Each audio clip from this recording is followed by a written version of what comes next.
States of America history is home to an extraordinary array of sites that tell the story of the nation's past.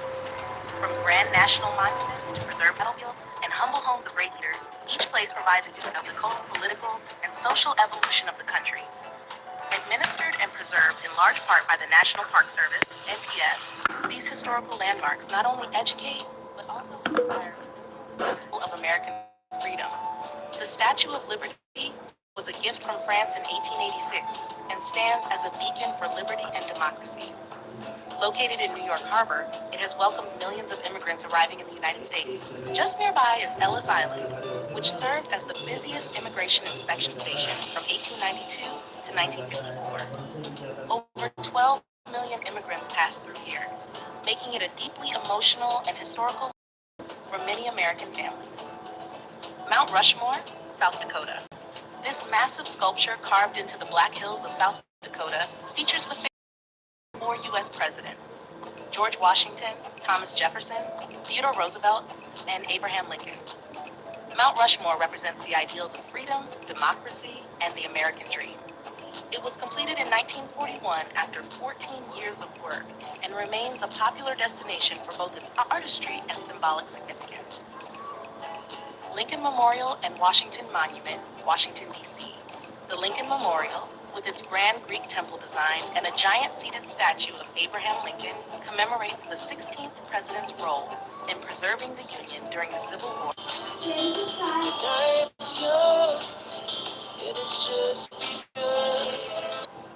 Hello, ladies and gentlemen, you are watching Attention Cinque Terre. I am Edwin Sunny, making a disclaimer from my side that this is the video I have created only for educational and promotional use, so that a visitor, a fan can increase his own knowledge for the world. Let's begin today's video, man.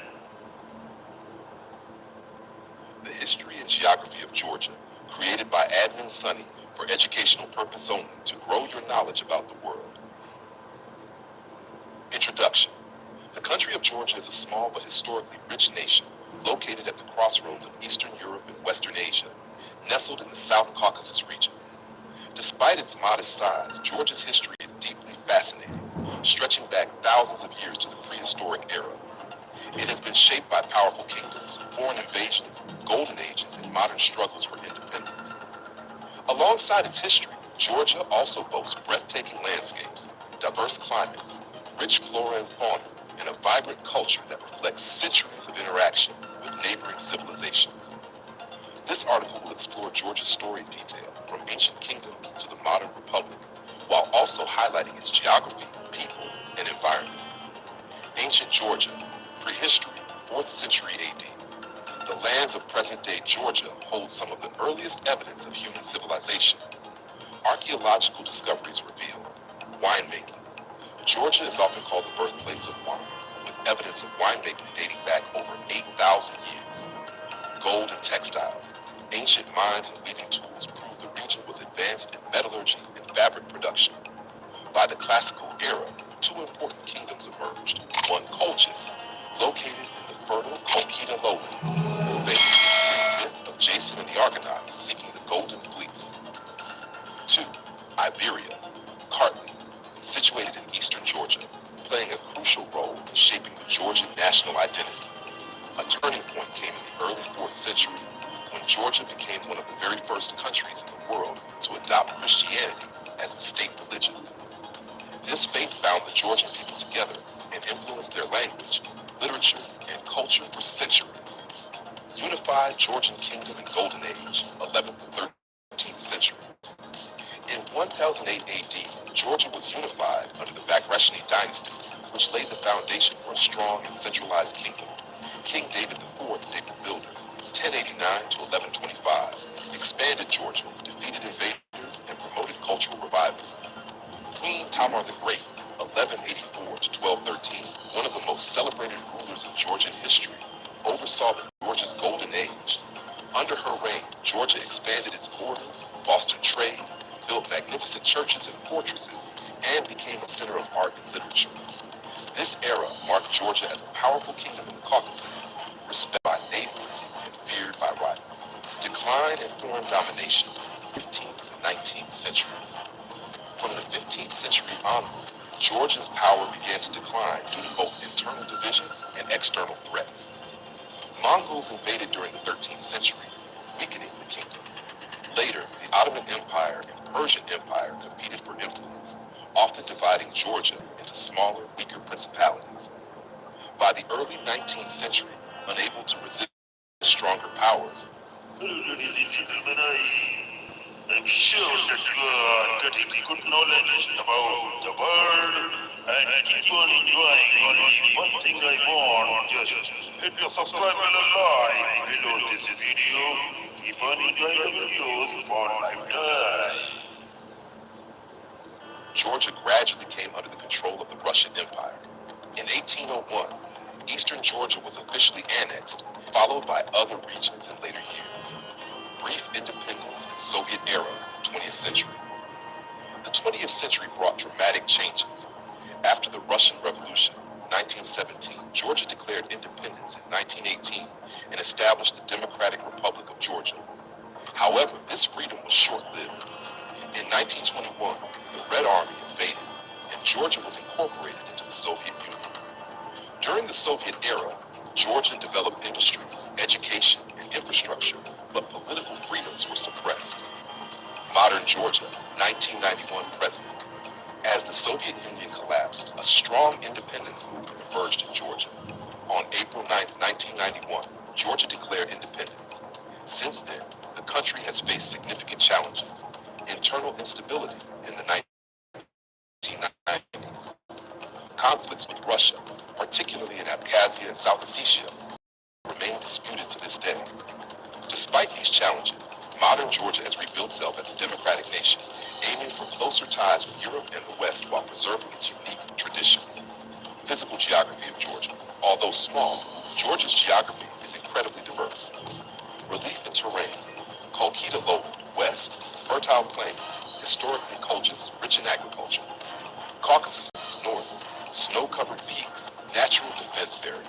Lesser Caucasus, south, rugged highlands. More than one-third of Georgia is covered with forests, while rivers and gorges create dramatic landscapes. Climate. The climate varies by region. Western Georgia, humid subtropical, warm winters and heavy rainfall, 40 to 100 inches annually. Eastern Georgia, more continental, with drier winters and hotter summers. High mountains, alpine climate, with snow and ice year-round above 11,000 feet. Soils. The Colchita Lowland has rich alluvial soils, perfect for crops like citrus and tea. Mountain soils support forests and pastures, while eastern steppes favor wheat and grapes. Plant and animal life. Georgia's biodiversity is remarkable. Flora: oak, chestnut, beech, alder, fir, ash, linden, apple, pear, rhododendron, and citrus. The western forests are especially lush, with eucalyptus and evergreen shrubs. Fauna: mountains, goats, Caucasian antelope, black grouse, and eagles. Forests: wild boars, bears, wolves, lynx, jackals, and deer.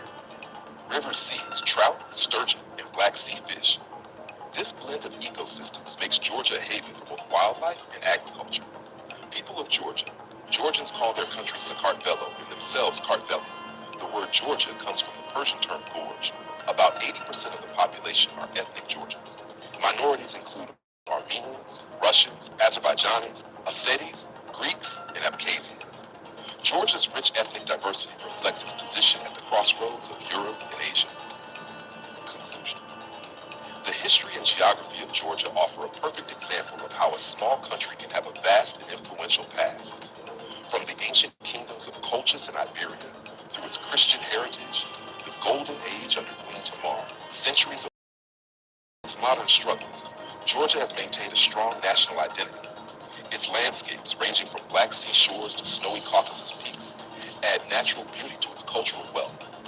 The Georgian people, known for their resilience and hospitality, continue to build their future while respecting their past. Thus, Georgia is not just a country on the map. It is a land of legends, endurance, and word count, 1007. Would you like me to also... Hello, ladies and gentlemen. I hope you loved this video. Before leaving the video, I request you once again to hit the subscribe bell and like the video and share this video link and the link of the channel on WhatsApp group, Facebook, Instagram, so that other get the same knowledge as you got. Thank you so much. Keep loving the world and keep supporting. Our hearts beat to the city streets. We began to feel fire. We rise like tall buildings as the chemicals that take us higher. The night's young, it has just begun. Ladies and gentlemen, you are watching Itinerary World. I am listening, making disclaimer from my side that this is the video I have created only for and promotional use so that a visitor, a fan can increase his own knowledge for the world. Let's begin today's video, man. 1,000 words. This video is created by Admin Sunny, only for educational use. Singapore's story is a fascinating journey of transformation, from a small fishing village to a powerful global city-state. Situated at the southern tip of the Malay Peninsula, Singapore has always had strategic importance. Over centuries, it evolved from a humble trading port known as Temasek to a modern, independent nation. Early beginnings, the age of Temasek.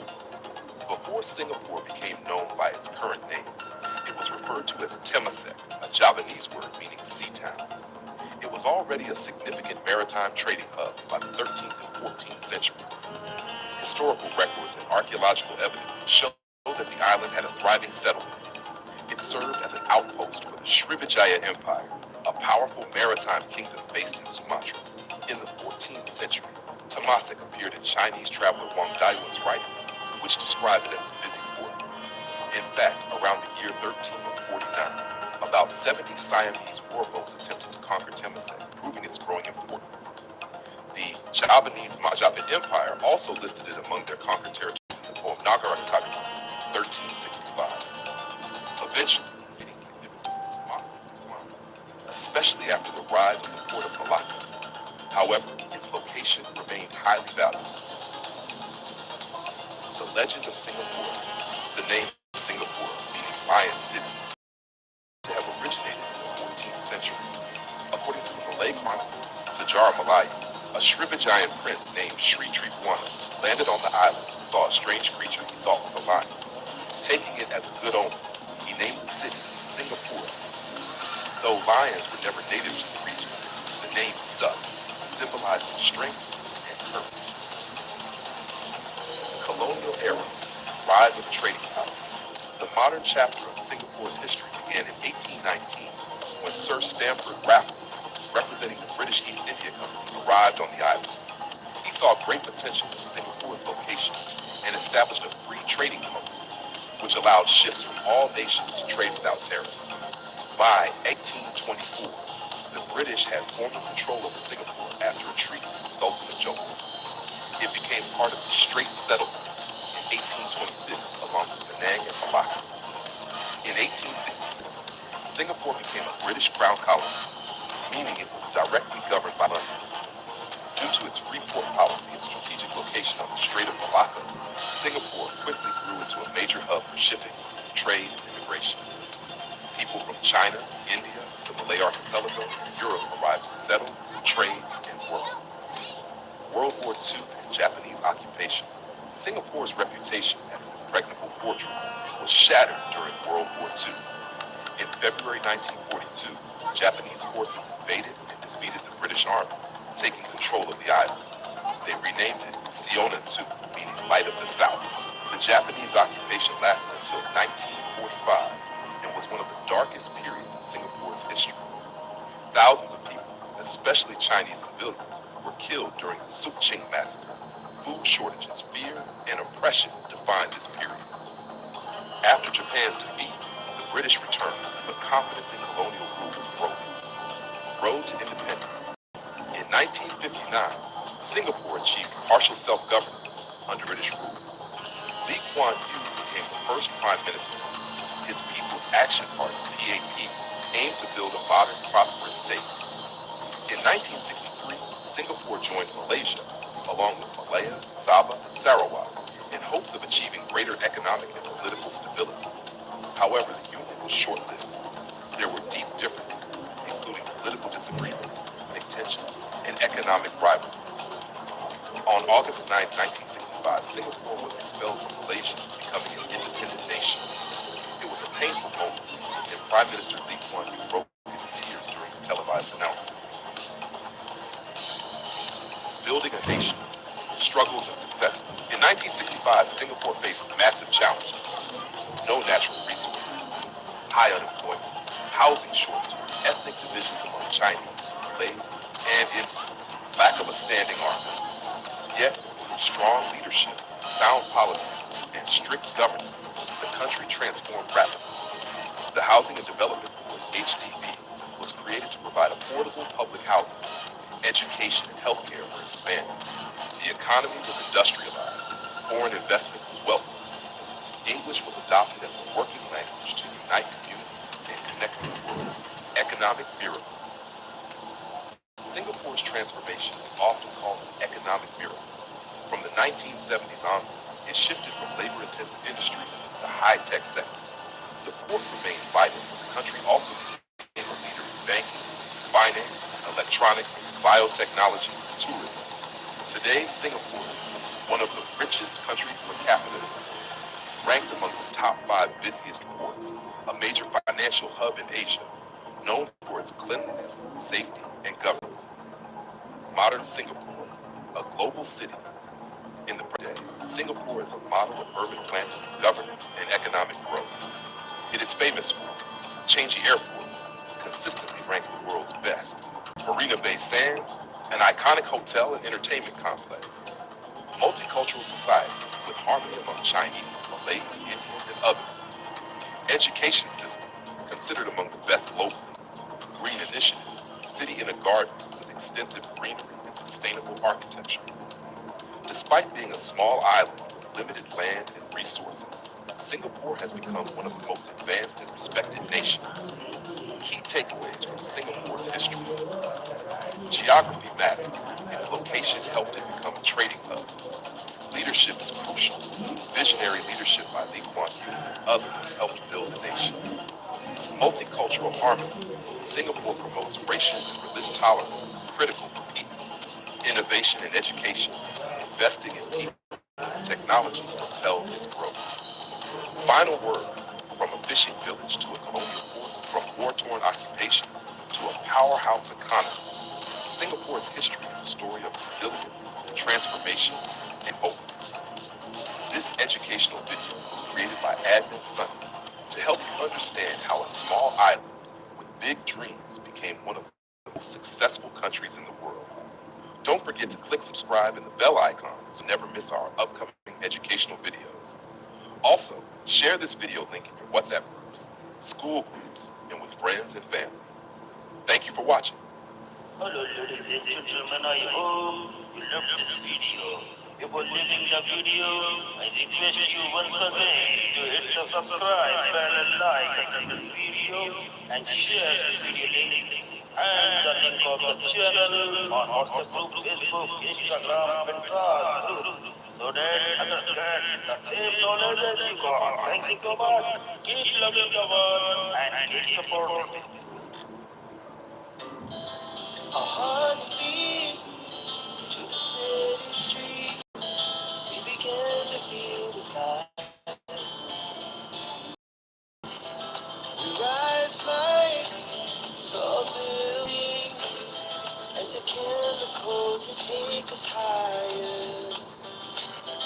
The night's young, it has just begun.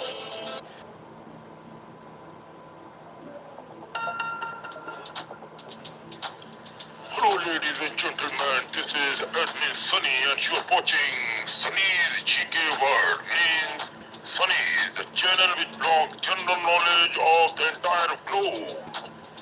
Now, this is a very very beautiful and a very important video for those who are interested to know something more about the world.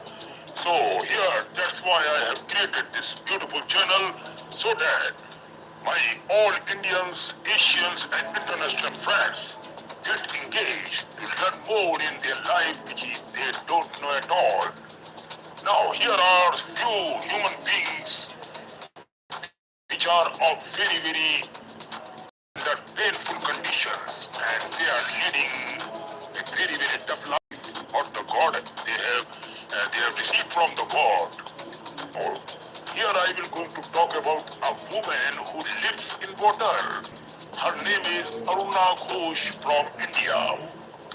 Who is Aruna Ghosh? Aruna Ghosh from West Bengal suffers from a rare and painful medical condition. Whenever the wind blows, her entire body experiences unbearable pain. This is her very deep problem. As if her skin is burning, like she feels that her skin is burning in a fire. To get relief, she spends nearly 14 hours a day submerged in a nearby lake near to the house. The water soothes her pain, allowing her to survive. Because of her poor financial situation, the conditions are not like that, so she can able to take a proper treatment for the problem. Now, she cannot afford hospital treatment even, and instead depends on the lake for comfort. Her life is a heartbreaking example of human tolerance against extreme sufferings. Now, who is number two? The world's dirtiest man, Amu Haji from Iran. Amu Haji from Iran became world famous for his unusual lifestyle. He reportedly lived to be around 87 years of age right now, though the text says 181 and had not bathed since 1954. Since 1954, he has not taken any bath. Now this is very ridiculous to watch and listen about this. More than 60 years, man, he has not taken bath. He feared that bathing or coming into contact with water would make him sick, so he avoided it completely. This is a human mentality when in problem. Layers of dirt covered his body, man. He also hated fresh food and water. Instead, he drank animal urine and ate decayed meat. To trim his surroundings, his strange habits made him known as the world's most dirtiest man ever. Now, here comes number three. The man who lives in an iron lung, Paul Alexander, USA. Paul Alexander from USA. Actually, Paul Alexander is from Texas, USA. Contracted polio when he was 6 years of age. The disease paralyzed his lungs, leaving him unable to breathe naturally since the year 1950s. He has lived inside an iron lung, a large metal machine that helps him to breathe. For over 70 years, Paul has lived inside this device. He studied, became a lawyer, and even wrote a book of all while being confined to the medicine. His story is one of extraordinary perseverance an adaptation to a mechanical life. Now here comes number 4, the man who lives in a swamp. Now he is Miguel Restrepo from Colombia, sorry. Now Miguel Restrepo, a former drug addict from Colombia, decided to live in a sewer tank with his wife and dog. The sewer, just 3 meters long, has become their home for over 20 years now. He once lived on the streets and struggled with addictions. When he decided to quit drugs, his family and friends abandoned him, left with no money or home. He made the sewer his shelter. Inside, he has built a small kitchen, an oven, a TV, and even electricity. He decorates his home during festivals, proving that happiness does not always depend on luxurious life or from palace or from any well-cemented house.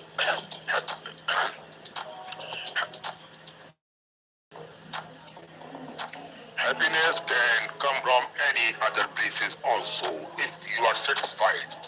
Now here comes number 5, the man who raised his hand for 47 years. Sadhu Amar Bharati from India. Sadhu Amar Bharati, a Hindu holy man from Delhi, has kept one hand raised above his head since 1973, over 4 decades.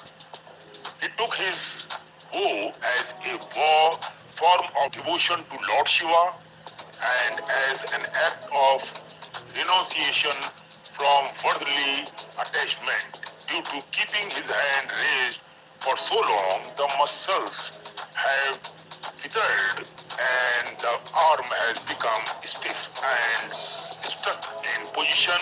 It's a painful but powerful symbol of his faith and spirituality towards Lord Shiva. Now here comes number 6, the man who has not cut his hair in 50 years. Since 50 years, he has not cut out his own hairs. Tran Van He from Vietnam. Tran Van He from Vietnam avoided cutting his hair for 50 years because he believed he would fall ill or may die if he did it. Very, very ridiculous all these things to hear that if you cut your hair you may die. What type of thinking is this? Over time, his hair grew into a huge coiled bun, measuring several meters long and weighing several kilograms now. His fear of bad luck turned into a record-breaking achievement. He became known as the man with the longest hair in the world. Wow! Now, on number 7 comes another gentleman, the man who has not eaten or drunk anything for 70 years. Prahlad Jani from India. Prahlad Jani, a holy man from Gujarat, claimed that he did not eaten or drunk anything for over 70 years now. Man is terrific. He believed that divine energy and air were enough to sustain him. Even scientists studied him in hospital for weeks and found no evidence of food or water intake. This is the proof of what you are voting for. Johnny also claimed he did not urinate or defecate, saying that yoga and meditation helped him control all bodily needs. His case remains one of the great medical mysteries. is mad. Now here comes number 8.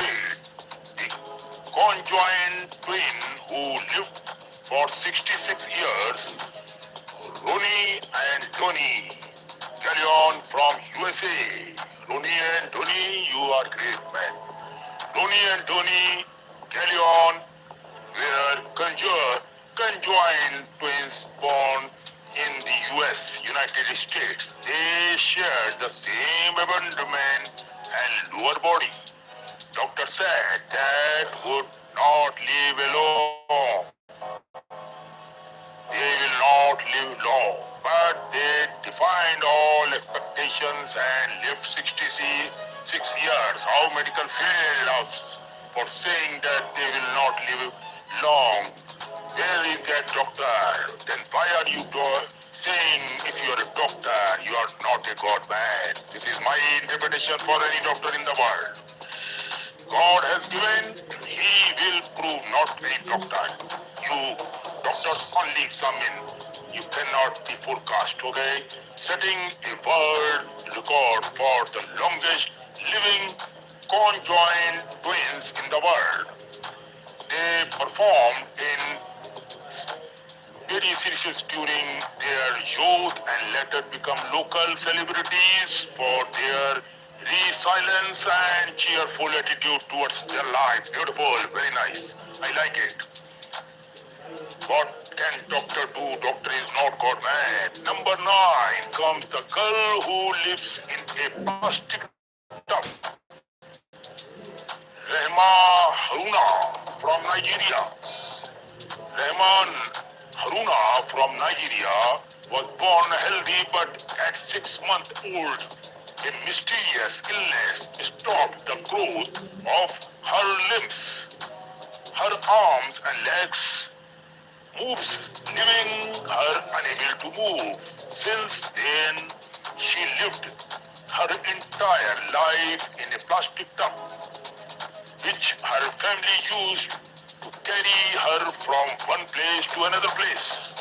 Despite her condition, she smiled and dreamed of owning a small grocery store. Wow. Her story inspired millions worldwide before she sadly passed away at the age of 90. So sorry for that. God will give you another chance, another life. My wishes, my prayer for this beautiful girl.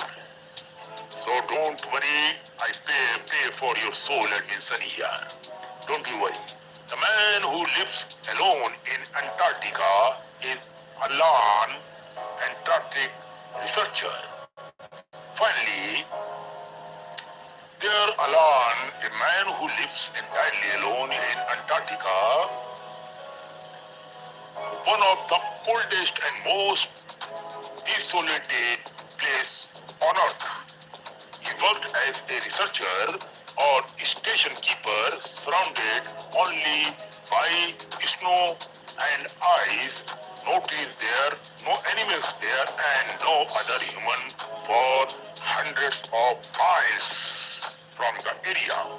Despite this location, Alan finds peace in his saluted areas, and you can say solitude, and has adapted to life in one of the hardest environment on the planet. Now, these are 10 gentlemen about which I have talked about. Now, the conclusion here is this story shows that the world is full of incredible and unusual individuals who live in ways most of us can't imagine, man. Where by choice, by faith, by circumstances, or by illness, each one of them teaches a unique lesson. Aruna reminds us of strength in pain. Number 2, Amu Haji of defense against norms. Number 3, Paul Alexander of courage in limitations. Now, next one is Miguel Restrepo of hope is poverty. Another one is Amar Arati of spiritual devotion. And Van Hay of faith in superstitions and bada journey of mystery beyond science. Ronnie and Tony, the two brothers of brotherly brotherhood in unity. Rema Haruna of acceptance and the grace. Alan of interest in loneliness. They are living or we are living. Testaments be to how was. He said it is a dramatic lifestyle and it goes like that with the God has provided. This is Edmund Sunny saying goodbye to all my fans and friends who are watching my video.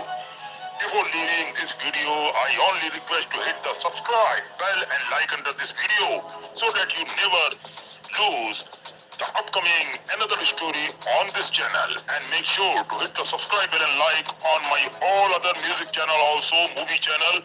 Sunny's Explain Movie channel is just launched so that you can understand the movie story fully in my style. Thank you so much for watching this video, and make sure to follow the Facebook page, Instagram page, Thread page, and take care of yourself. Bye.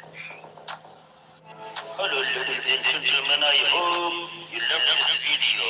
Before leaving the video, I request you once again to hit the subscribe bell and like under this video and share this video link and the link of the channel on WhatsApp group, Facebook, Instagram, Pinterest group so that others get the same knowledge as you got. Thank you so much. Keep loving the world and keep supporting. Our hearts beat to the city streets. We began to feel the fire. We rise like tall buildings as the chemicals that take us higher. The night's young, it has just begun. Hello ladies and gentlemen, you are watching Edmund Sunny's GQ World. I am Edmund Sunny, making disclaimer from my side that this is the video I have created only for educational and promotional use so that a visitor, a fan can increase his own knowledge for the world. Let's begin today's video, man.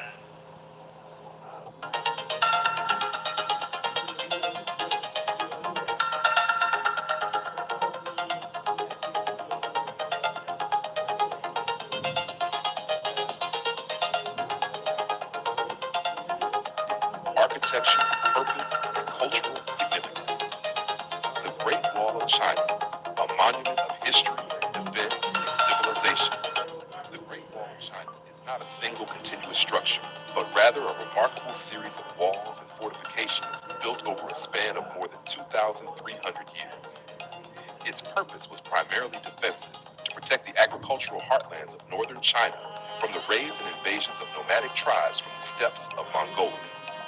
Beyond its practical function, however, the wall became a powerful symbol of Chinese unity, strength, and endurance.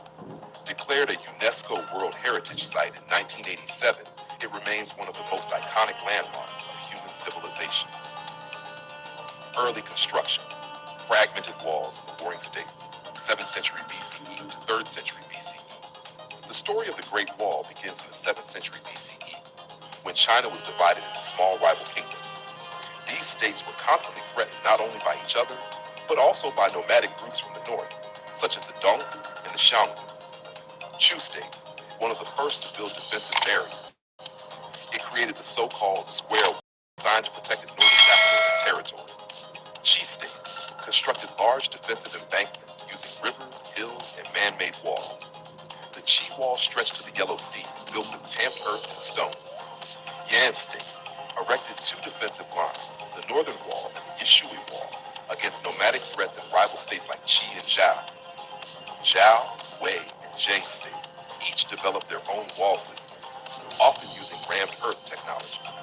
These fortifications were less about unifying China and more about regional defense.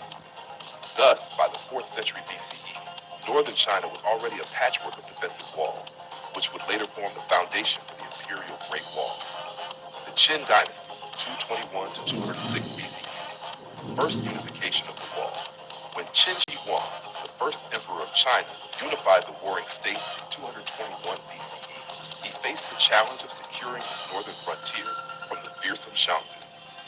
He ordered General Meng Tian to connect and extend the existing walls of Yanzhou and Qin into a single defensive system. This created what was known as the 10,000-night wall, about 5,000 kilometers. The construction relied on rammed earth, stones, and forced labor. Millions of conscripted peasants, soldiers, and prisoners worked under harsh conditions, countless lives lost. Although this Qin wall was monumental, it quickly fell into disrepair after the dynasty collapsed in 206 BCE. Still, Qin Shi Huang set the precedent for future dynasties to maintain and expand the wall. The Han Dynasty, 206 BCE to 220 CE, the Wall and the Silk Road. The Han Dynasty, especially under Emperor Wu, 141 to BCE, revived the wall to defend against the Xiongnu and to protect the emerging Silk Road trade network. Construction stretched westward across Gansu and Xinjiang, reaching as far as Lapner. New techniques included beacon towers every 5 li, about 2 kilometers, watchtowers every 10 li, and garrisons every 30 li. The wall not only provided security, but also regulated trade, migration, and taxation along the Silk Road. During this time, the wall became both a military barrier and an instrument of economic control. From the northern dynasties to the Yuan dynasty, 3rd to 14th century. Over the next 1,000 years, different dynasties modified and repaired the wall depending on military needs. Northern Wei, 386 to 534 CE, built long stretches to defend against Yuan and Khitan tribes. Northern Qi, 550 to 5577 CE, carried out massive construction projects with over 1.8 million workers, extending the wall nearly 900 miles. Sui Dynasty, 581 to 618 CE, ordered 7 major repairs in less than 40 years. Tang Dynasty, 618 to 907 CE, largely abandoned the wall because China had expanded far beyond it and defeated the nomads militarily. Song Dynasty, 60 to 1279 CE, faced constant threats from the Liao and Jin, but lacked resources to fully restore the wall. Yuan Dynasty, 1206 to 1368 CE. The Mongols controlled all of China and saw little use for the wall, though they made passes for commerce and rebellion control. By the end of the Yuan period, the wall was in ruins, awaiting its greatest reconstruction under the Ming. The Ming Dynasty, 1368 to 1644, the wall we know today. When the Ming Dynasty came to power after expelling the Mongols, they faced the constant danger of renewed invasions. Thus, they launched the most ambitious rebuild of the Great Wall. Materials and techniques. Unlike earlier dynasties that relied on rammed earth, the Ming used bricks, cut stone blocks, and mortar reinforced with sticky rice. This made the wall far stronger and more durable. Design. The wall averaged 26 feet, 7 to 8 feet high, with a width of 21 feet at the base and 19 feet at the top. Watchtowers, beacon towers, and fortified passes such as Zhuangguan and Shanhaiguan strengthened its defense. Strategic gates. Zhuyang Pass, near Beijing, was among the most crucial, protecting the capital from northern invaders. Dual walls. In many places, the Ming built inner and outer walls, creating layers of defense. It is estimated that over 8,000 miles, 13,000 kilometers of walls, including natural barriers, towers, and trenches, were maintained during the Ming. Much of what tourists see today, battling Mutianyu scimitar, dates back to this era. Qing Dynasty, Qing 1644 to 1911, decline of the wall. The Manchu rulers of the Qing Dynasty did not emphasize the wall as much as the Ming. Instead, they followed a strategy of diplomatic integration and alliances with Mongols and Tibetans. As the empire expanded deep into Central Asia, the wall lost much of its military significance. It gradually decayed, though certain sections were repaired for local defense and symbolism. Has structure and features of the Great Wall. The wall was not simply a single barrier. It was a complex military system with several components. 1. Walls, constructed from local materials, tamped earth in deserts, stone in mountains, bricks near cities. Heights range from 15 to 30 feet, not enough at the top for soldiers and horses. 2. Watchtowers, built at regular intervals for surveillance and signaling. 3. beacon towers, used for communication through fire signals by night and smoke signals by day. 4. Passes and fortresses, strategic strongholds like Jaiguan, the western end, and Shanhaiguan, the eastern end, known as First Pass Under Heaven. 5. Moats and ramps, added in some regions for extra protection. This integrated system allowed China to monitor movement, respond quickly to invasions, and regulate commerce. Purposes of the Great Wall. The wall served multiple roles across centuries. 1. Defense. Its primary function was to protect China from northern nomadic invasions, particularly from the Xiongnu, Mongols, and other steppe tribes. 2. Border control. Controlled immigration, and smuggling. It also allowed the Chinese Empire to collect tariffs on trade along the Silk Road. 3. Symbolic power. It projected Chinese authority, discipline, and the idea of a unified empire. Even when militarily less effective, it remained a psychological barrier. Cultural significance in mythology. The Great Wall has long been a symbol of Chinese culture. Legend. The story of Meng Jiangzi, whose tears collapsed a section of the wall when her husband died during construction, reflects both the suffering of the laborers and the human cost of the project. Symbolism. In the 20th century, the wall became a national icon, representing resilience and pride. Mao Zedong famously declared, "He who has not climbed the Great Wall is not a true hero." Tourism. Today, reconstructed sections like Badaling attract billions of visitors annually. Preservation and challenges. Despite its fame, large portions of the wall have eroded or disappeared due to natural weathering, neglect, and human destruction. During the 20th century, some villages dismantled wall sections to use bricks for houses. Since the 1980s, however, conservation efforts have increased. UNESCO Heritage 1987 gave it global recognition.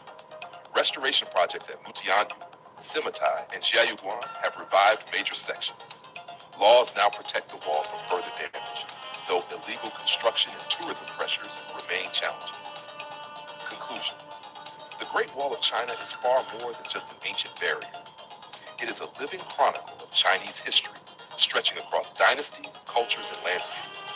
Built through the sweat and sacrifice of millions, it embodies the themes of defense, unity, endurance, and identity. From its fragmented beginnings in the Warring States to the grandeur of the Ming Dynasty, the wall reflects the evolution of Chinese civilization. While it could not always stop invasions, it stood as a line of resistance, a regulator of trade, and a symbol of cultural pride. Today, the Great Wall continues to inspire awe as one of the greatest architectural achievements in human history. Standing on its ancient stones, one feels not only the weight of centuries, but also the Hello, ladies and gentlemen. I hope you love this video. Before leaving the video, I request you once again to hit the subscribe button, like under this video, and share this video link and the link of the channel on WhatsApp group, Facebook, Instagram, Pinterest, so that others get the same knowledge as you got. Thank you so much. Keep loving the world and keep supporting. Our hearts beat to the city streets. We began to feel the fire. We rise like tall buildings as the chemicals that take us higher. The night's young, it has just begun. Hello, ladies and gentlemen. You are watching Itinerary World. I am Anthony, making a disclaimer from my side that this is the video I have created only for educational and promotional use, so that visitors, a fan, can increase his own knowledge for the world. That's the concluding video, man. geography of Spain. The history of Spain, from ancient civilizations to modern democracy. Spain's long and eventful history is the product of many civilizations: Iberians, Celts, Romans, Visigoths, and Moors, each leaving behind enduring cultural, architectural, and linguistic influences. Over thousands of years, Spain transformed from a prehistoric land of tribes into one of the greatest empires in world history, later experiencing decline, dictatorship, and finally a return to democracy in the 20th century. prehistoric and early civilizations. Archaeological discoveries in Spain show evidence of human habitation dating back over 1 million years. The Atapuerca caves in northern Spain. Hello friends, I am Admin Sunny and you are watching Sunny's GK World. In this unique video, I want to concern something very unique about the Mahabharata, the very important mythological book, a worship book of Hindus. In interpretation of the overall connection between the Mahabharata, Russia and future prospects included in this video. Before starting this video, I request you once again so that you never miss the upcoming videos from our side regarding various types of different knowledge about the fact which a normal person doesn't know about. Imagine being told that an ancient Indian epic like the Mahabharata secretly mentions a modern nation such as Russia, and that this reference appears to align uncanny with today's geopolitical realities.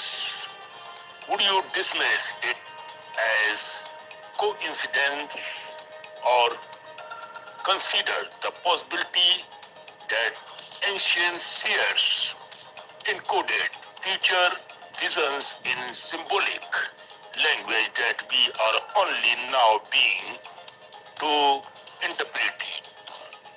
This idea forms the foundation of a growing narrative that links Hindu sculptures, propitious and modern global conflicts. This decision is not meant to glorify any nation or promote fear, but to explore a belief system that calms religion, wars, and destiny stand on the same timeline.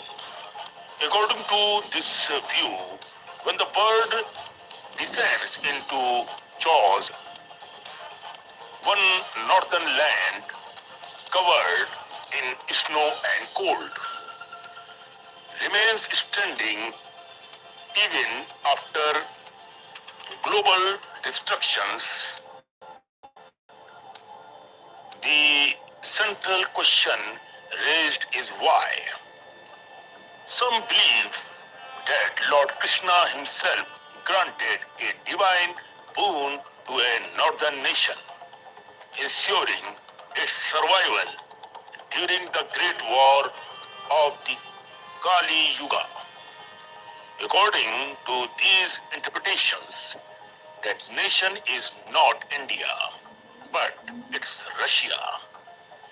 Whether this is mythology, symbolism, and speculative prophecy is open to debate, but the idea continues to fascinate many people. The Mahabharata and its global references, what are they?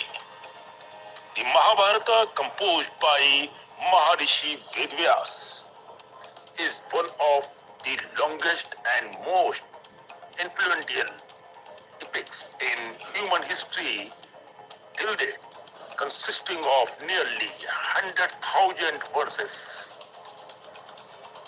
It is often called the fifth Ved,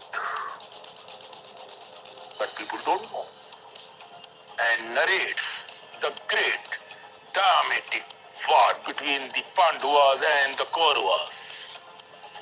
Beyond warfare, it explores philosophy, duty, morality, and the nature of time. Traditionally, the epic is associated with the Indian subcontinent. However, some scholars and interpreters argue that it also references distinct regions and kingdoms. In the Sabha Parva Book of Assembly Hall, particularly chapter 51, a list is given of kings who attended Yudhishthira Rajasuria Yagna. Among these names is a region described as Rosha or Rusa, Rusa or Rosha,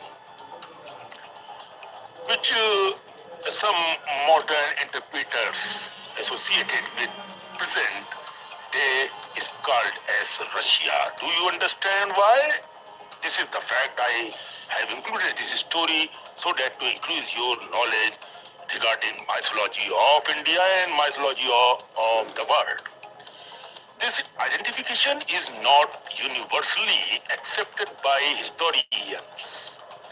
Most academic scholars treat these names as symbolic or referring to Central Asia, Central Asian tribes, rather than modern nations, state still proponent and of the theory argued that ancient geography was far broader than commonly assumed. So, part we will go through the matter. India-Russia friendship and its symbolic meaning. What's that? In modern times, India and Russia have shared a long-standing strategic partnership from Cold War diplomacy to military and political cooperation. Russia has frequently supported India on international platforms, including at the United Nations. These historical facts are often cited by believers as evidence of an ancient karmic bond rather than mere political alignments. Some narratives suggest that this friendship predates modern politics and extends back to the era of Lord Krishna. According to legend, a northern king, sometimes named Rusk, that is R-U-S-K, or Rose, R-O-S-H, approached Lord Krishna during or after the Mahabharat war, seeking or serve dharma.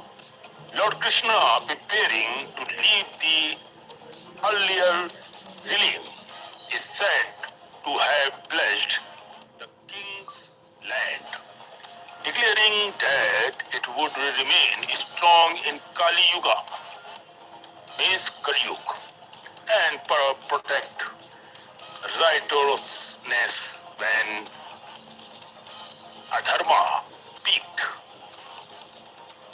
Again, it is important to note that such stories do not appear clearly in critical editions of Mahabharata, but circulate in folklore, religion, tradition and literary text.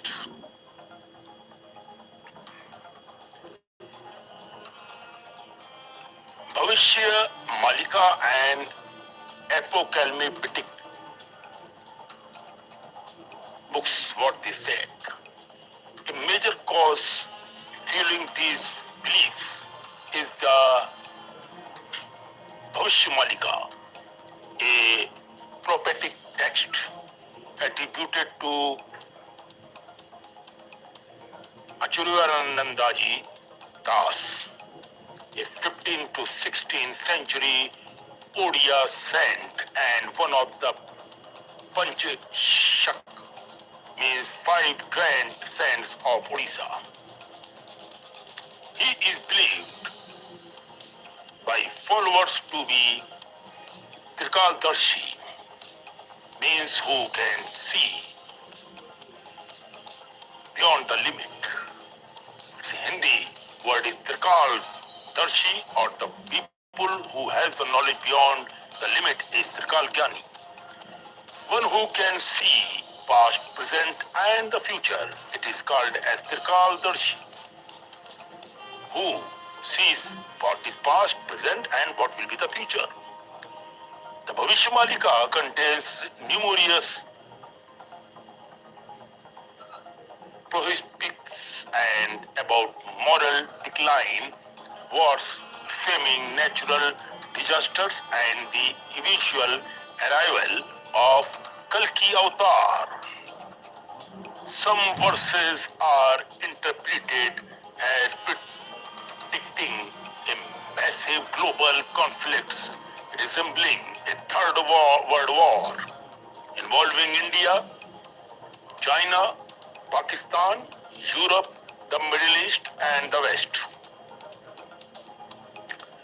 According to these interpretations, the war would last several years, result in unprecedented destructions, famine and social collapse and calm millions of lives worldwide. However, the text is believed to suggest that India and Russia would ultimately survive the devastation through, though not without suffering. So these are the danger nations of the upcoming features what I am discussing about here in this video. Russia and India would ultimately survive the devastations through, though not without suffering. Believers argue that Russia's survival is linked to Krishna's ancient blessings, placing it as a protector of Dharma in the final stage of Kali Yuga. Archaeological and other types of claims.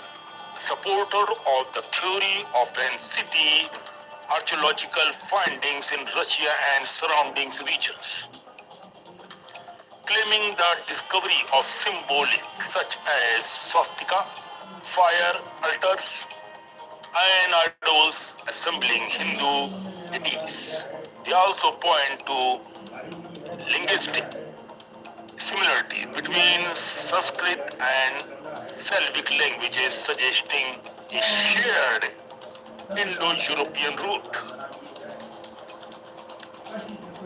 Mainstream archaeological and linguistic to acknowledge Indo-European connections but do not support the conclusion that ancient Russia was a Hindu civilization. These interpretations remain speculative and are often criticized by so many selective using evidences. Hinduism in modern Russia. In recent decades, Hindu philosophy, especially through ISKCON and the Bhagavad Gita, has gained followers in Russia, while Hindus remain a small minority. Interest in yoga, Vedanta, and Krishna consequences has increased Russian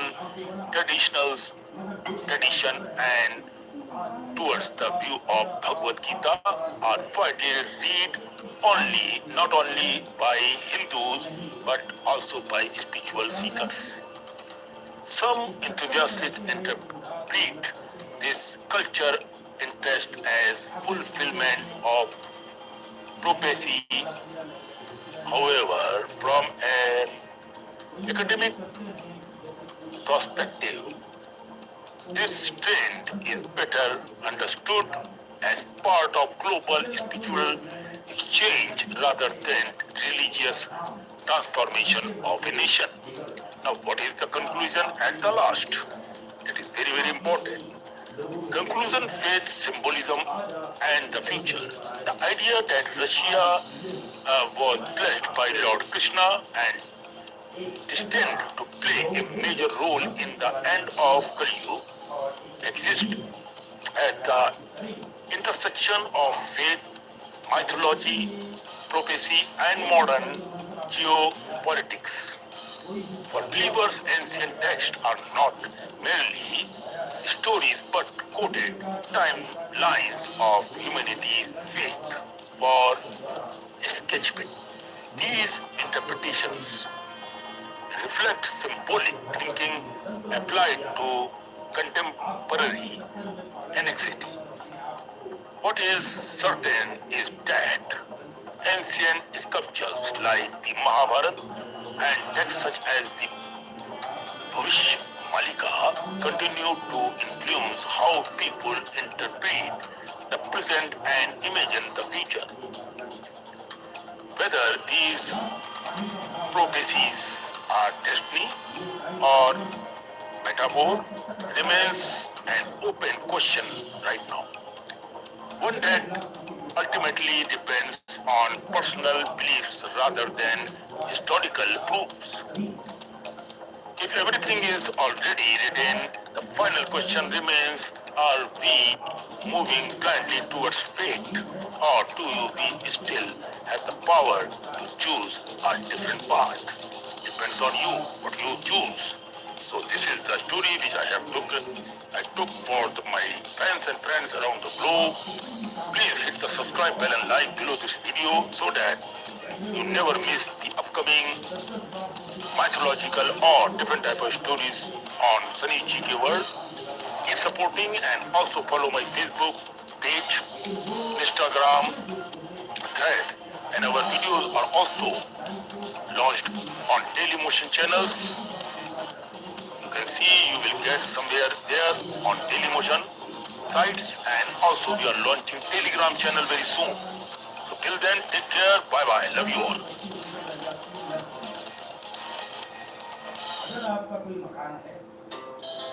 Our hearts beat to the city streets. We began to feel the fire. Buildings as the chemicals that take us higher. The night's young, and it's just begun. Hello friends, I am Admin Sunny, owner and creator of this video and channel. Today, in this video, I brought the basic and very important culture, tradition, and epics of beautiful country and one of my favorite country, none other than South Korea. What is the history? What are the monuments? What are the historical places you can visit in this beautiful city and one of my favorite country, you can say, after that depart from North Korea, it splits. Korea splits into two parts, North Korea and South Korea. Today, in this video, I am only discussing about South Korea. So let's begin this video. But before leaving the video or this channel, it's your duty and responsibility to hit the subscribe bell and like. But why I am saying this?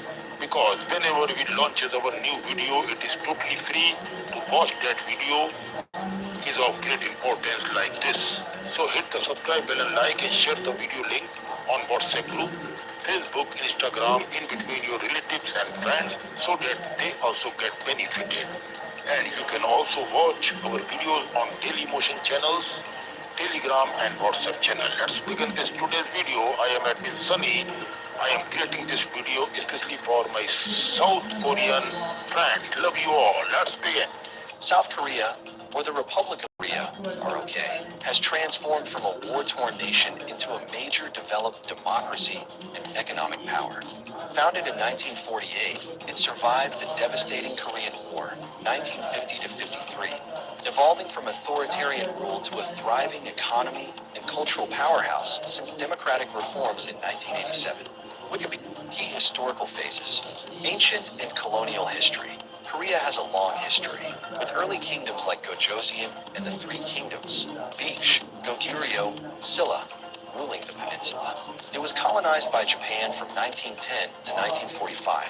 Division and war, 1945 to 1953, following Japan's defeat in World War II. The U.S. and USSR divided Korea at the 38th parallel. In 1948, the South became the ROK under Syngman-rhee, while the North was established under communist rule. The 1950 to 53 Korean War resulted in massive destruction and left the peninsula divided by a demilitarized zone. Economic miracle, 1960s to 1990s under rapid modernization efforts. South Korea developed industrial conglomerates, chaebols such as Samsung and Hyundai, turning it into a global economic leader. Democratization, 1987. Present following decades of authoritarian rule, intense public protests forced democracy, leading to direct presidential elections in 1987. Modern status. Today, South Korea is a prominent global player in technology, pop culture, K-pop/cinema, and trade. History.com. History.com. +6. Key aspect story. Democracy. Since 1987, South Korea has maintained a competitive electoral system. Economy. It is one of Asia's most affluent countries, moving from poverty to a top-tier economy. Cultural power. Known as the Hallyu or Korean Wave. Its culture is popular worldwide. Demographics. Over half of the population, 52 million, lives in the Seoul metropolitan area. Wikipedia. Ongoing conflict. Division. The 1953 armistice means North and South Korea are technically still at war. Keep in mind this program is specially created by Singer, content creator Admin Sunny, only for educational and knowledge. Use the history of South Korea. Begins with the Japanese surrender on 2 September 1945. At that time, South Gorgeous actress Angelina Jolie. Angelina Jolie is often described as many things at once. She invented herself behind the glamorous image of the Tom Raider star lives a life filled with emotional turmoils, bold choices, deep struggles, and remarkable resilience. Her journey from a troubled childhood to becoming one of the most influential, you can see a brilliant and talented woman in the world, is a story of transformation shaped by pain, courage, and self-discovery. Angelina Jolie was born on June 4, 1975 in Los Angeles, California, into a famous Hollywood family. Her father, John Boycott, was already a successful actor, and her mother, Marceline Bartlett, was also an actress. I am really sorry for that. If you have any pronunciation in dictating the words, it may not be like in the same way of American style, because I am not from America, keep in mind. Was also an actress who later sacrificed her career to raise her children. Jolie's birth brought immense joy to her father, who later recalled holding his newborn daughter and feeling that she looked very wise, like an old friend. These are few beautiful words by his father, told very wise like an old friend. Her godparents included well-known actors Jacqueline Bisset and Maximilian, and her extended family was filled with artists and performers, making acting almost inevitable. Despite this glamorous background, Jolie early life was far from stable. Her parents' marriage fell apart shortly after her birth, mainly due to her father's decision when Angela was just 1 year old. Her parents divorced. That was the very bad patch of the life.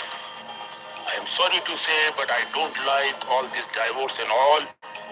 Once you got married, you have a child, it's your duty to perform the whole life with each other. Divorce is a dark spot in a human's career. As per my choice, I am not interested for all these useless things. It means you are destroying your own life as well as others' life. So this is my rule. But the whole world cannot be motivated by my rule. This is my another rule. And her mother moved away with Angelina, and her brother James Heaven, while John Hogarth's career continued to flourish.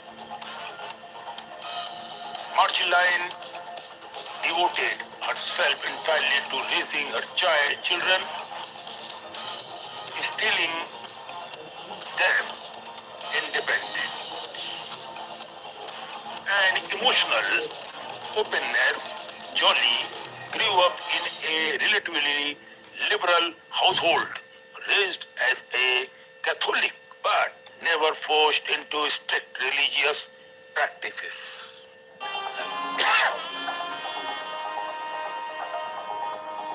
From an early age, Angelina showed signs of being unconventional and intense.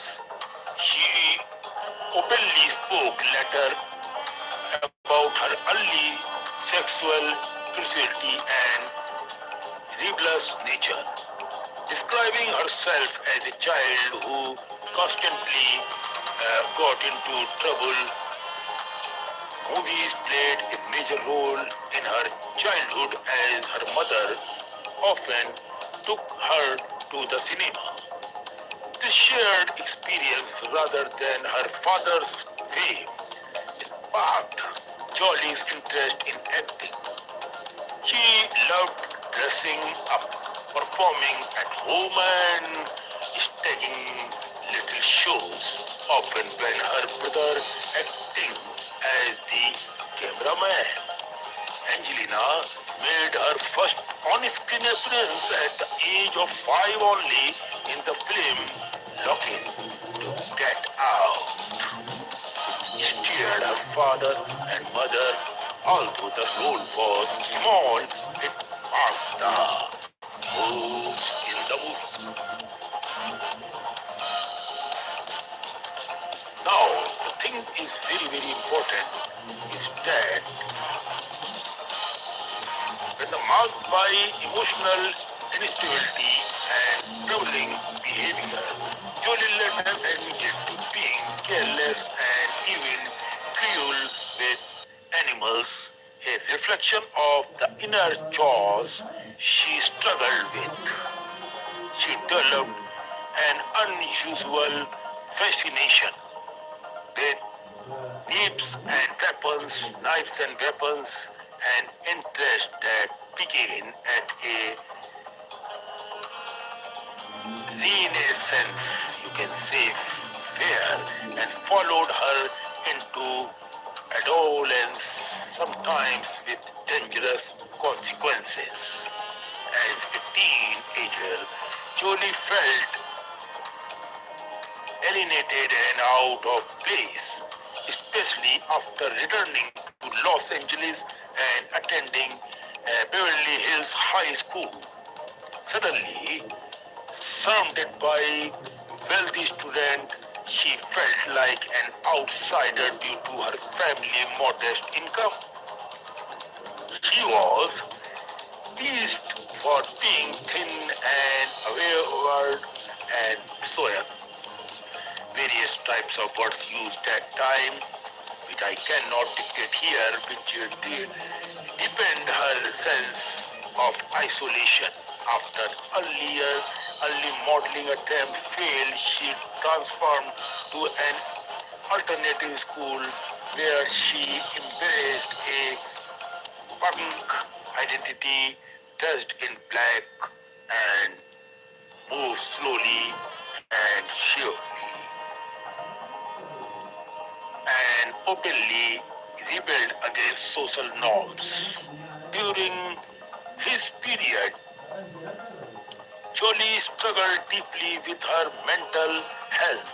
She experienced depression, self-harm, and destructive impulses, eventually seeking therapy and receiving a diagnosis related to social psychopathy and tendencies that time. Despite these challenges, her mother encouraged her to channel her emotions into acting.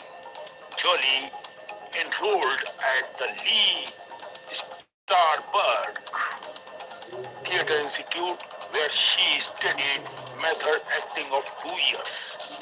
Though she eventually left due to lack of experience. The training laid the foundation for her intense and immersive acting style. Jolie's early personal life was equally turbulent. She entered a serious relationship at a very young age, and her mother allowed the couple to live together to avoid rebellion and emotional distance. By 16, Jolie began repairing her relationship with her father, who became a mentor in her acting ambitions. She briefly returned to the modeling and appeared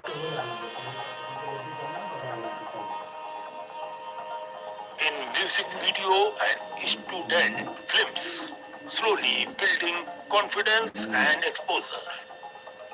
Her first major film role came in 1992 with Cyborg 2, a low-budget sci-fi sequel, you can say. Although she was excited to star in her first Hollywood lead role, but she was deeply disappointed by the final result and later described feeling physically ill after watching it. The film was a critical and commercial failure, but it marked an important turning point. Angelina dropped her father's surname and became now professionally as Angelina Jolie. This is the name she got by this sense. Now this is the important turning point. Angelina dropped her father's surname and became known professionally as Angelina Jolie. Despite setbacks, Jolie persisted. Her breakthrough came with the 1995 film Hacker, where she played a confident and charismatic hacker. Although the film initially failed at the box office, critics noticed Jolie's powerful screen presence. Around this time, she married her co-star Johnny Lee Miller. in a highly unconventional blood wedding where she wore black and wrote his name on her shirt in her own blood. The marriage was intense but short-lived, mirroring the emotional volatility of her life at the time. Professionally, Jolie continued to grow through roles in films like Foxfire, where she portrayed a rebellious teenage leader, and later through television projects such as George Wallace. Her performance in George Wallace earned her critical acclaim and major award nominations, proving her dramatic abilities and capabilities.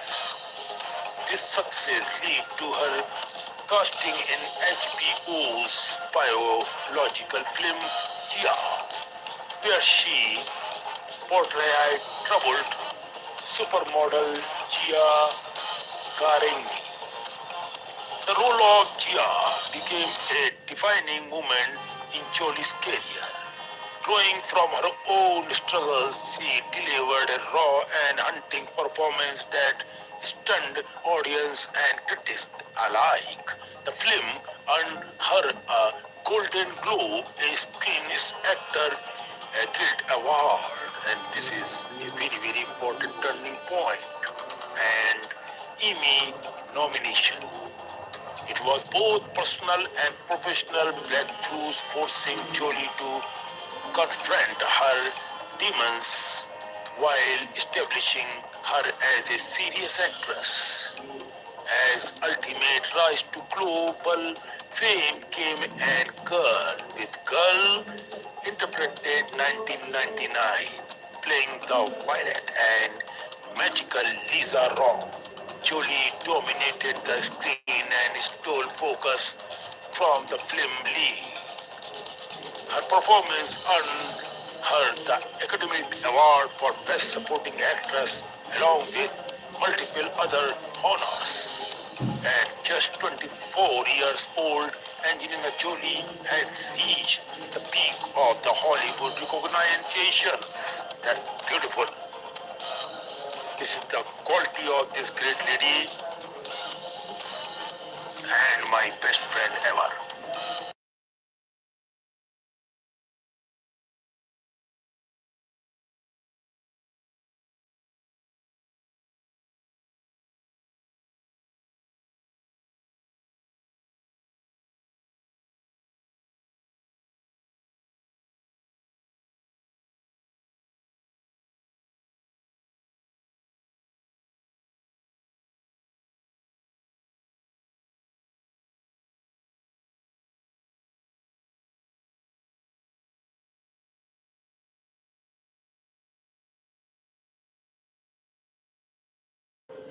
कुछ नहीं है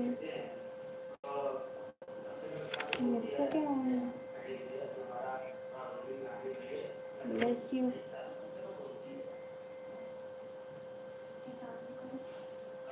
मैं तेरे को disturb नहीं करती थी घर में अरे कुछ नहीं पता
को बड़े नहीं करना, मेरे को बड़े करना ही नहीं है, वो करना ही नहीं है, मेरा करना ही नहीं है।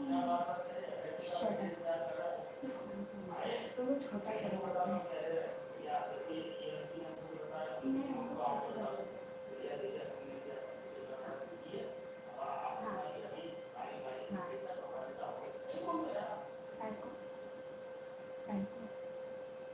क्यों थोड़ा पसंद तेरे कैसे पता अभी भी हैप्पी है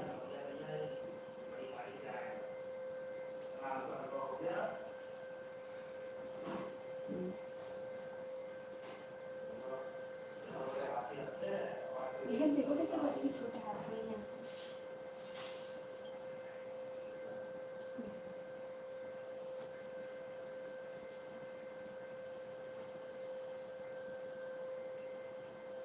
हाँ वो 360 करके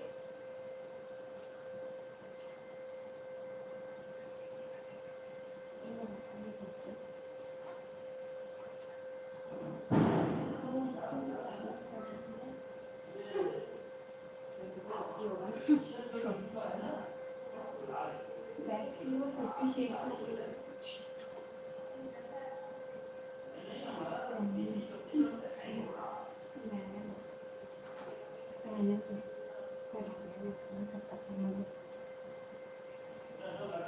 देखा होगा तो मैं इसमें को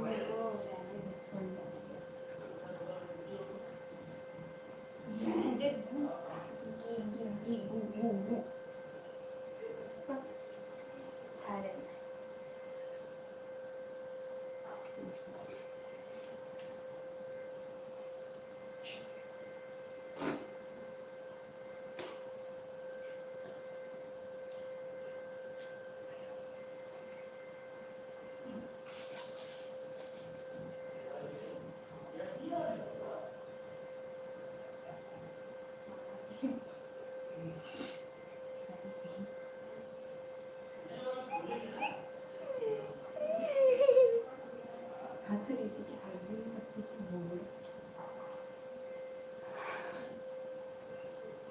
एक बाल पे लूंगी ना बेटे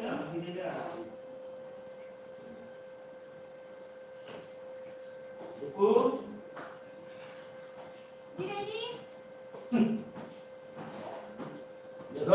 बेटा टेढ़ा ना करना ये कितना छोटा है एक छोटा सा है आज नहीं जरा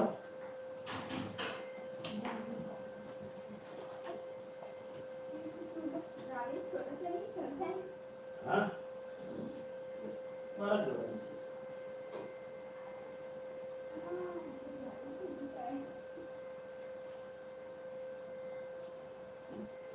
होगी अच्छी है यहाँ से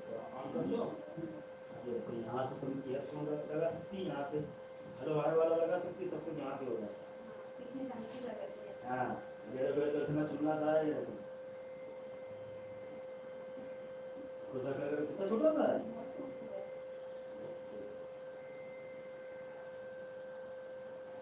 और कितनी स्पेस मिल जाएगी अपनी को? इसमें नट होम पे जरा ध्यान देना। हाँ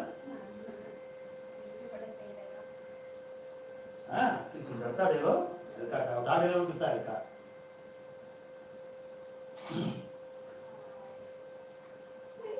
कभी मैं सोचू जब उससे मेरे हाथ में नहीं तो मुझे वो लग ही नहीं रहा। इसमें नट होंगे खुला, ध्यान देना। तो डिब्बे में डाल दिया हमने, ठीक है हमारा है।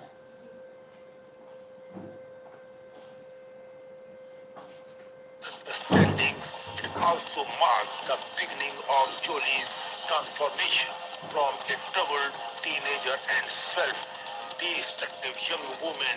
She evolved into a globally respected actress and humanitarian, and her later work as a goodwill ambassador, her advocacy for refugees, and her dedication to for the human beings causes would redefine her public image entirely.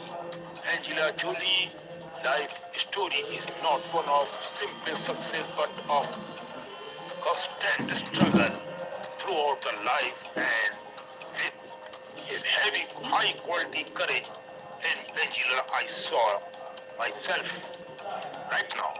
She is a brilliant, talented and courageous woman on earth. And as a friend, I promise her if whenever she looks by this video, I am with you, my lovely friend. Her journey proves that even the most broken beginnings can lead to a profound purpose, and that true strength often comes from facing one's darkest moment head on. So don't you worry, you have to struggle your life. Life is never easy for anyone. So this is some story and realities about this beautiful, gorgeous, talented friend of mine. I salute to this gorgeous, talented friend, not only because she is a Hollywood great actor. Oh, no, no, no. I appreciate because I know her somewhat as a good human being, caring, loving, and thinking woman. She is what I have noticed as a friend of Angela. Love you, love you, love you. One more thing. The people, the person, the lady, the girls who feels that marriage is all everything, you are wrong. Care, feelings, wait for a good friend who takes you on and on with strong remarks and who touches you, who stops you if you do something wrong, is to help your love. That's what I have for Angelina Jolie. God bless you and always with you. Love you, madam. Thank you, Admin Sunny here.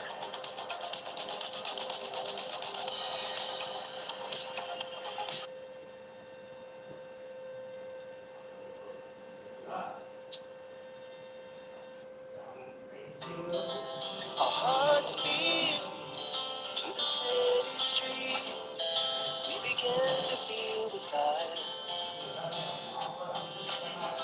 We rise like tall buildings as the chemicals that take us higher.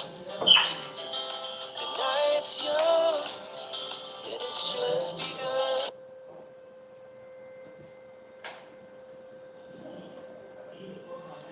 Hello, friends. You are watching Sunny's General Knowledge World, means Sunny's GK World.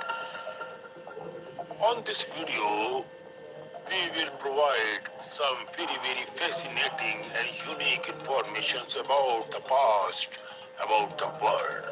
Now in this today's topic, I have chosen to tell you something about various types of monuments and historical places in India. Now, today I will discuss about the truth and the story of Taj Mahal that is in Agra.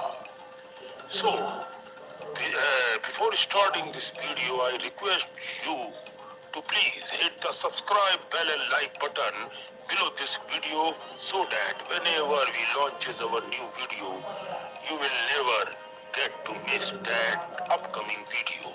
You can able to watch that video particularly especially for you fully without paying even a single pie for that.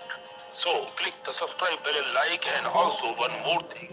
Share the video link and channel link on WhatsApp group in between your friends and family, and also follow my Facebook, Instagram and thread pages. One more thing, you can also watch our videos on Dailymotion channels and Telegram channels. So let's begin this today's video. Who could ever think that an eternal love leading to the saga of infinity? Bondage can evolve out of desert like land and would bloom, or you can say blossom, to be the reason to gift our world a poem in marble, the Taj says.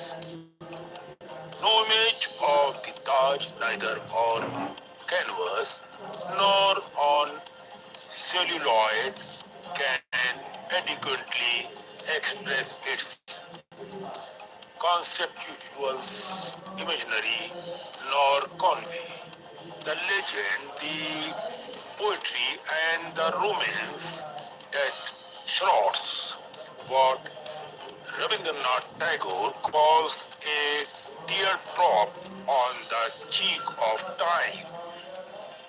The Taj Mahal, a spectacle in white marble, unparalleled to any other monument in the world or on earth, unparalleled in grandeur, that depicts the sheer opulence of an era.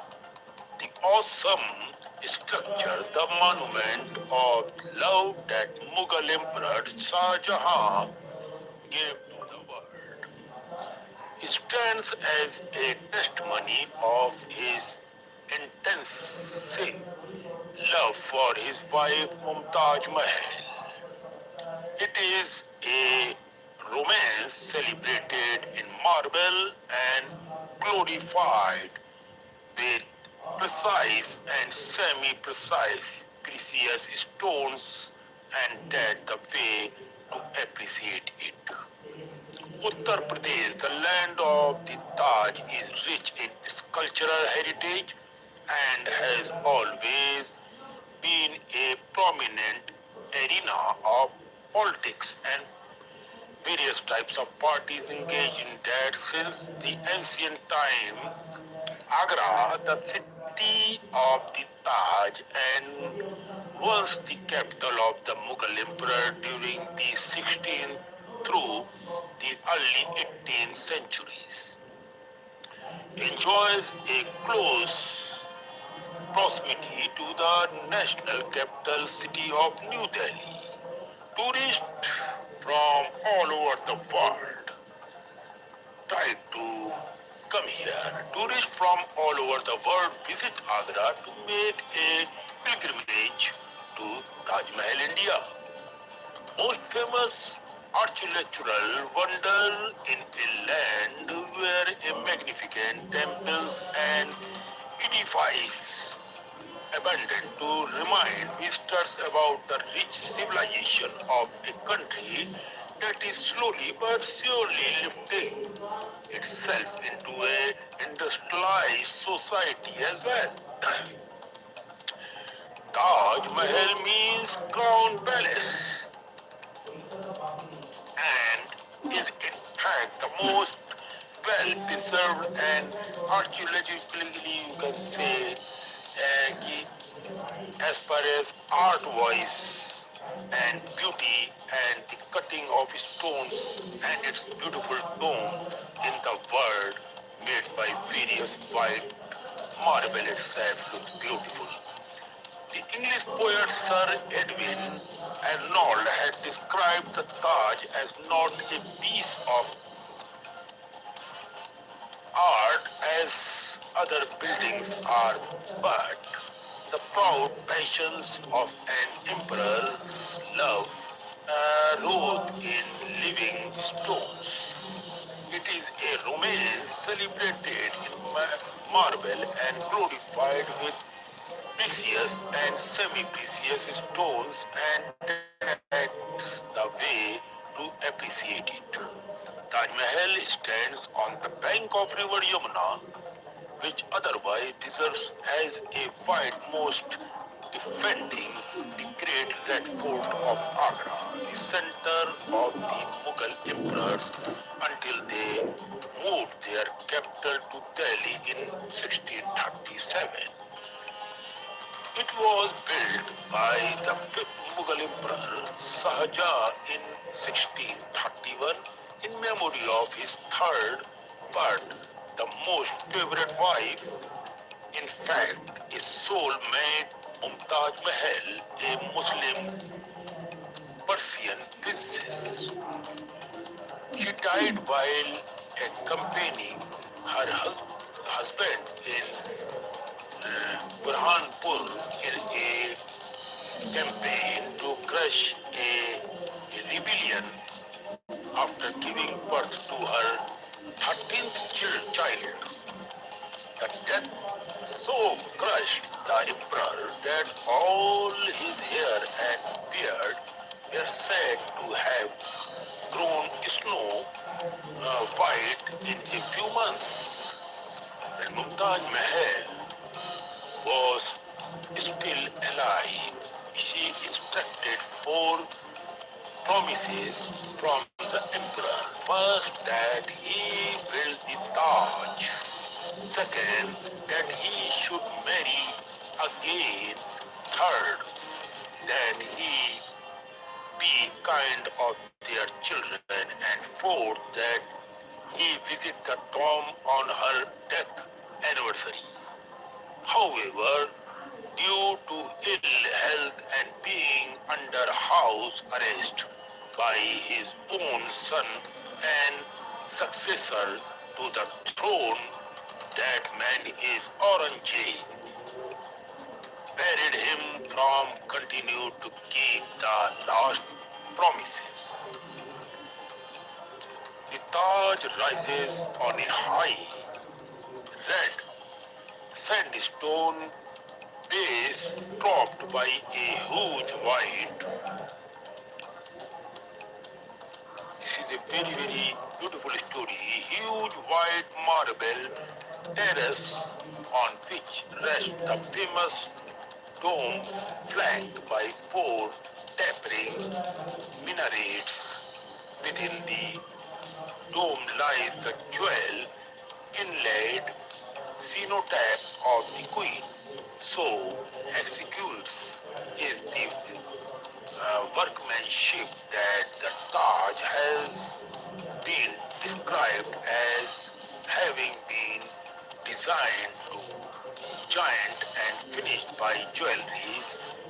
The only thing and the matter is the object in the Taj is the casket of the emperor, which was built besides the queen as an afterthought. Legend has it that during his 8 years long imprisonment and imprisonment, Shah Jahan used to intensely view the Taj lying on the bed through a diamond fixed in the wall in front of a particular angle. Wow! As a tribute to a woman of exotic beauty and as a monument of a love story which is keeping us engrossed even when we are reading through these pages here. truly and everlasting remains of a love not ended as yet. The Taj reveals its subtitles to its beholders. The rectangular base of Taj is in itself symbolic of different sides from which to view a beautiful woman. The main gate is like a veil to a woman's face, which should be lifted delicately, gently, and without haste on the wedding night. In Indian tradition, the veil is lifted gently to reveal the beauty of the bride. As one stands inside the main gate of Taj, his eyes are directed to an arch which frames the Taj. The dome is made of rich marble, but the dome is set against the plain across the river, and it is his background that works. It's magic of colors that, through their reflections, change the view of the Taj Mahal. The colors change at different hours of the day and during different seasons. The Taj sparkles like a jewel in moonlight when the semi-precious stones inlaid into the white marble on the main mausoleum catch and reflect back its glow with a better gleam. The Taj is pinkish in the morning, milky white in the evening, and golden when the moon shines. These changes, they say, depict the different moods of a beauty of any kind. So this is the beauty of Taj Mahal marbles, change of the color whole day. Different people have different views of the Taj Mahal, but it would be enough to say that the Taj has a life of its own that leaps out of marble, a masterpiece of the art and science of architectural tips and tricks, a representative of an era called the Mughal period, surpassing any authority to add or de-add anything in any sense in or out of the Taj Mahal. The Taj Mahal stands tall with grace, is not just a parable epitome of emotional and eternal love between a man and a woman, but for other reasons too.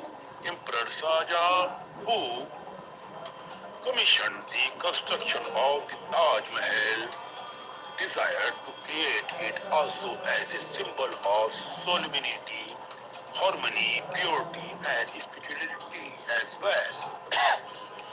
So, this is the inner part of the making of Taj Mahal.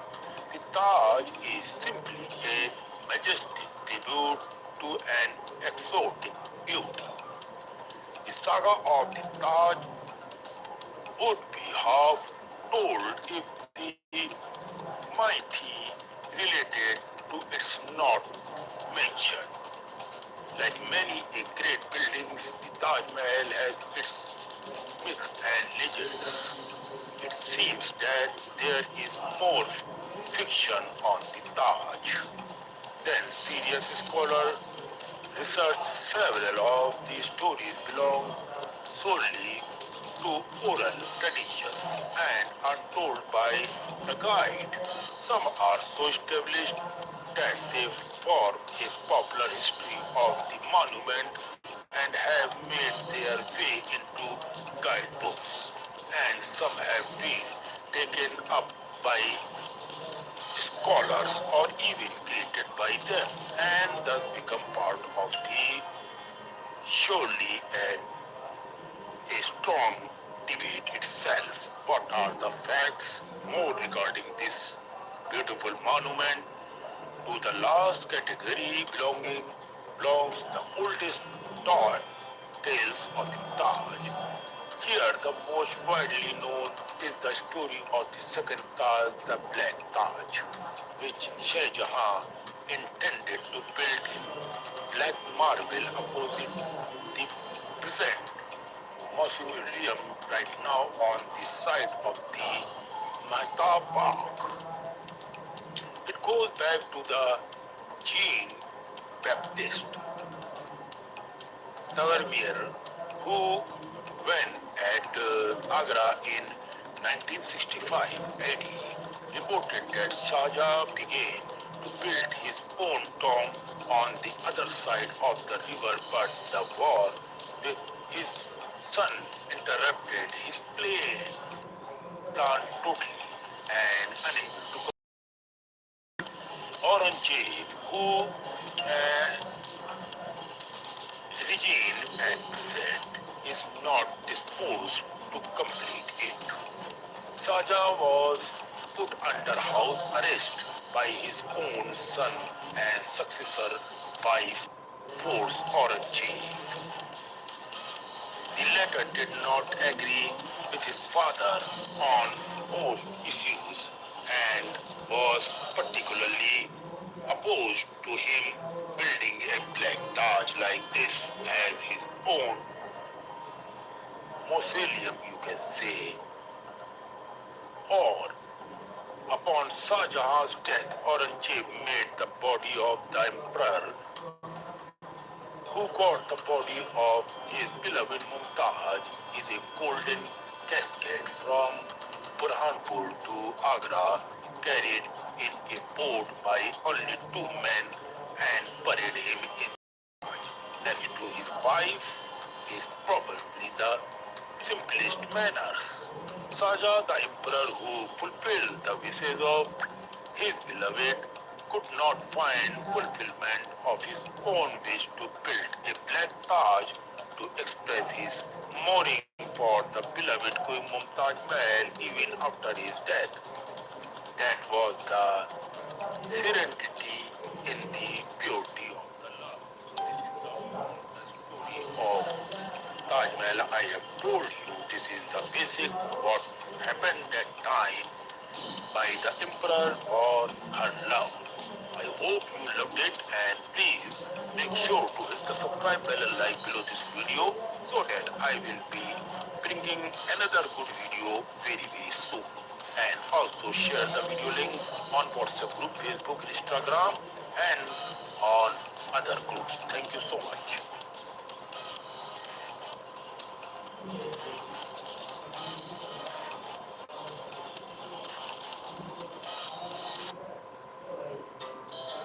Our hearts beat to the city streets. We began to feel the fire. Buildings as the chemicals that take us higher. The night's young, it has just begun. Hello, ladies and gentlemen. This is Admin Sunny here. You're watching Sunny's GK World.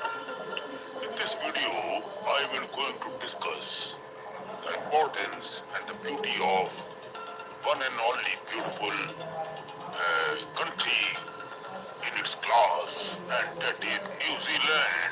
This is the story of New Zealand. Why this nation is very special in terms of safety, beauty, and peacefulness. Here we are discussing about New Zealand. When we talk about the peace, the quality, the love, the affection, the equality, there is so many nations around us, but New Zealand I find is better than all. When powerful nations around the world are shaken by nuclear threats all day long, all round the globe and all round the year.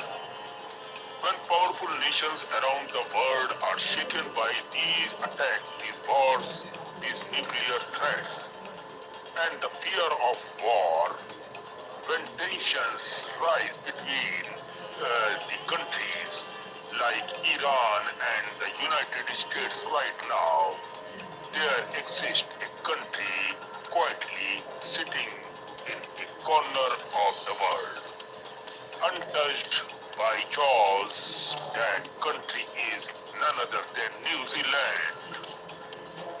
often considered one of the safest places on earth. This is the blessing of universe, I think. The biggest strength of New Zealand is its geography. It lies in the middle of the Pacific Ocean. In Hindi we call it Prashant Mahasagar. Thousands of kilometers away from major conflict zone. Even its closest neighbor like Australia is also about 1,600 to 2,000 kilometers away from New Zealand on Earth. Because of this distance, any missile launched from a region like the United States, Europe, or the Middle East would likely be detected and neutralized before reaching to New Zealand. That's why this country is quite very safe, man. New Zealand has no major enemies. In the meantime, no nearby hostels, hustles, military bases, and no strategic resources like oil that could make it a target. Its military is defensive rather than aggressive, which further reduces the chances of conflicts itself. Even if an enemy tried to attack, maintaining supply lines across vast oceans would be extremely difficult. But safety is not just about avoiding wars, it's also about survival. New Zealand is highly self-sufficient. It produces more food than it's needed, almost, has abundant clean water, and generates significant renewable energy itself.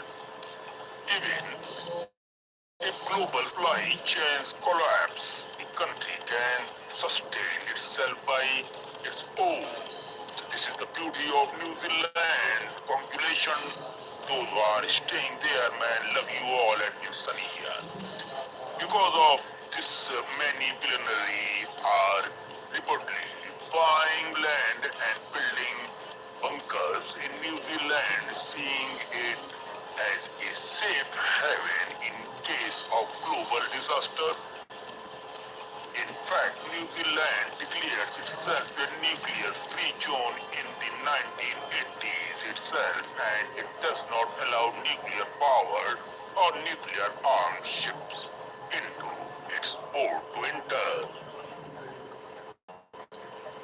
Geographically, New Zealand is an island nation in the South Pacific made up of two main islands, the North Island and the South Island, along with many smaller ones too. It covers about 268,000 square kilometers and has a population of around 5 million people plus. The country is known for its high education levels with nearly 99% literacy rate, as we have noticed out there by the team. A large portion of the population identify as having no religion, while Christianity and smaller communities of Hindus, Muslims, Buddhists and Jews also exist, peacefully living there in the country called New Zealand. The capital city is Wellington, while Auckland is the largest and one of the most modern cities surrounded by over 50 volcanoes. It's dangerous. The people of New Zealand are called Kiwis, named after their national bird, which is a beautifully small and flightless bird, kiwi. New Zealand is famous famous for its natural beauty itself, clean environment and active lifestyles. People enjoy outdoors activities like hiking, kite, trapping, and which keeps them healthy and fit. The country is also socially progressive itself. Same-sex marriage is legal and equality is strongly supported in the country. This is New Zealand. Historically, the indigenous Maoris people arrived around the 13th century and their culture remains an important part of the national identity. Some interesting facts about this country, which is called New Zealand, you can never be more than 128 kilometers away from the sea. There are more cheap than people. Ships are so many there. There are more than people, humans there. It's only of the least corrupt countries in the world. Women were given the right to vote here in the year 1893, making it the first country to do so. There are no native snakes in New Zealand. The night sky is so clear that the Milky Way is easily visible to anyone who are interested in watching such type of views. New Zealand is also strong in science and innovation. Scientist Ernest Rutherford, who played a key role in discovering the structure of the atom, was from here and won a Nobel Prize. Tourism is a major industry thanks to stunning locations like Queenstown, known for adventures of sports like bungee jumping and skydiving, landmarks like the Sky Tower in Auckland after breathtaking views. The country also celebrates NJAC, NJAC Day, honoring soldiers who served in the war and died for the nation called New Zealand. Now, what is the conclusion? Before conclusion, I want to say something more about that. What are the things which you are not supposed to do in New Zealand that will also be discussed in the last part of this video. So keep on watching this video without skipping the video. And one more thing, please hit the subscribe bell and like below this video so that you never miss the upcoming beautiful brand new video totally free. Hit the subscribe bell and like below this video and share the video and channel link on WhatsApp group in between your families and friends out there so that they easily understand the meaning and purpose of making and creating this channel. This is Sunny's cheeky word by admin Sunny here. In conclusion, New Zealand is not just a beautiful country, it is a unique blend of peace, self-sufficiency, natural beauty and progressive values. It stands as a model of how a nation can thrive while staying away from global conflicts and maintaining harmony with nature and its people. Now, I will going to discuss what you don't have to do in New Zealand. So, don't skip the video. Watch this video till the end. Now, this is very important topic that what you have not to do while traveling in this beautiful country, New Zealand.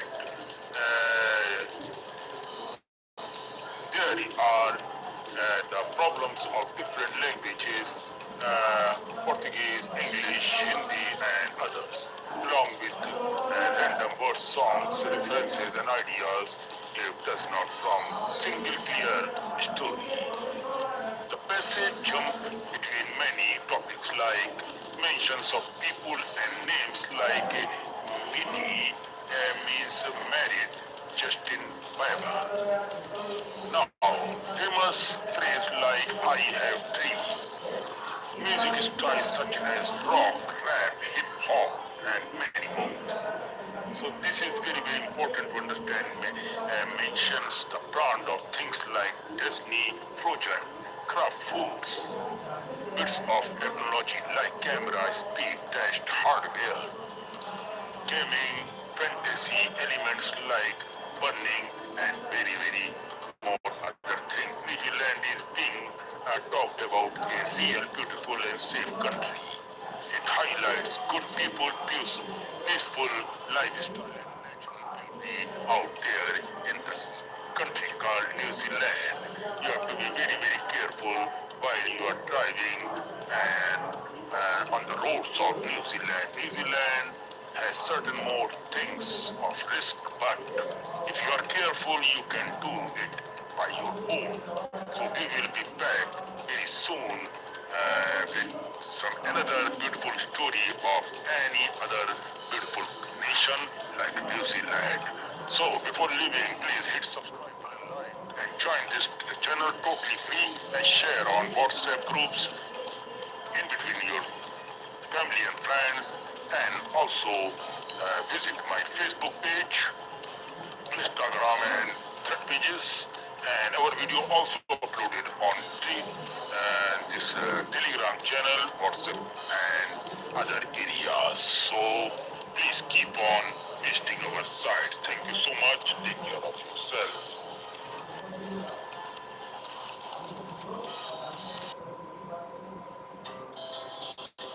Hearts beat to the city streets. We began to feel the fire building as the chemicals that take us higher. The night's young and it's just begun.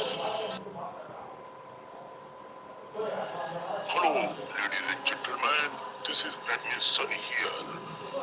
One thing I want to tell you about Japan, why so many people of Japan, they are just banding out in the life to leave their own nations. As of only 2026, people in Japan, both citizens and long-term foreigners residing there, are experiencing increased feelings of uncertainty and fear, driven by a combination of impending natural disasters, severe economic pressures, and rapid social changes. According to the research and news report as of March 2026, the primary factor driving this fear includes fear of impending natural disaster. That is very, very important. More than 80% of Japanese people fear that a massive earthquake similar to the 2011 that is Tohoku disaster could occur in the year in the future. This persistent threat combined with the reality that 70% of people feel unprepared contributes to a constant state of anxiety. Geographical and economic uncertainty, rising oil prices fueled by the Iran conflict are driving various types of problems and threatening Japanese economic stability. Many fear this will heavily impact corporate earnings, leading to a rising cost of living and stagnant service. Another point is rising anxiety and mental health struggles. A 2024 survey reported that 78.2% of Japanese people feel anxious, very anxious, you can say, a record high with high rates of work-related mental health issues, particularly among those in their teens and 20s. demographic crisis and social strains. Japan's population is just shrinking at a record pace of 908,000 plus decline in 2024. The springing, you can say, the shrinking workforce has led to severe labor storage, immense pressure on remaining workers. That is very, very dangerous move by the life. And the rising and social tensions amidst rapid social changes, there is an increase in Japanese firms sentiment and anti-foreigners increase, leading to discomfort for long-term foreign residents in the country who feel they are being viewed as a burden now on the nation. Cultural isolation is, in their language, use Hiki, Komori, and roughly 1.5 million people in Japan live in a state withdrawal known as hikikomori, after triggered by work pressure, job loss, and anxiety. So let's move towards more about this problem. Thank you. Hello, welcome friend, I'm Sunny here. You are watching Sunny's GK World official YouTube channel. I am Sunny, your host, and in this today's important video, I will try to give you some important tips and information about a very, very beautiful and renowned nation story that is none other than Japan. Here, I am just making it clear that why so many people, the public of Japan, is leaving their own nation. 90% of people just want to migrate from their dangerous located country called Japan. Do you know that there is a country in the world that is considered almost perfect in terms of technology, safety, and quality of the life? Yet, today that same country is facing a strange and serious problems. Instead of people moving there, they are leaving leaving their own country, Japan, and not just foreigners, but even its own young population is gradually moving out of Japan. Why? The big question is Japan really becoming empty? And if so, what is happening there in Japan? Not just economy. Yes, we are looking about and we are talking about Japan, a country famous worldwide for its robots, bullet trains, and ultra-modern technologies and ultra-modern cities. And also beautiful models, beautiful girls, dancers, culture, tradition, all are beautiful in Japan. Japan currently has a population of around 123 million, 123 million, making it the 11th most populous country in the world on the earth. Cities like Tokyo, Osaka, and Nagoya are also advanced that many people consider them a glimpse of the future. However, when we look deeper into the matter, find a very unusual population pattern. About two-thirds of Japan population lives in a narrow strip called the Pacific Belt. They called it Pacific Belt, a 1,200-kilometer long region stretching from Fukuoka to Tokyo. This area includes major cities like Hiroshima, Kobe, Osaka, Kyoto, and Nagoya. And Tokyo, nearly 80 million people live in just 10% of the country's land, while the remaining 90% is sparsely populated. Now, what is this going on there in Japan? Many rural areas are rapidly decline, schools are closing, villagers are running here and there to save their life, villagers are becoming empty, villages are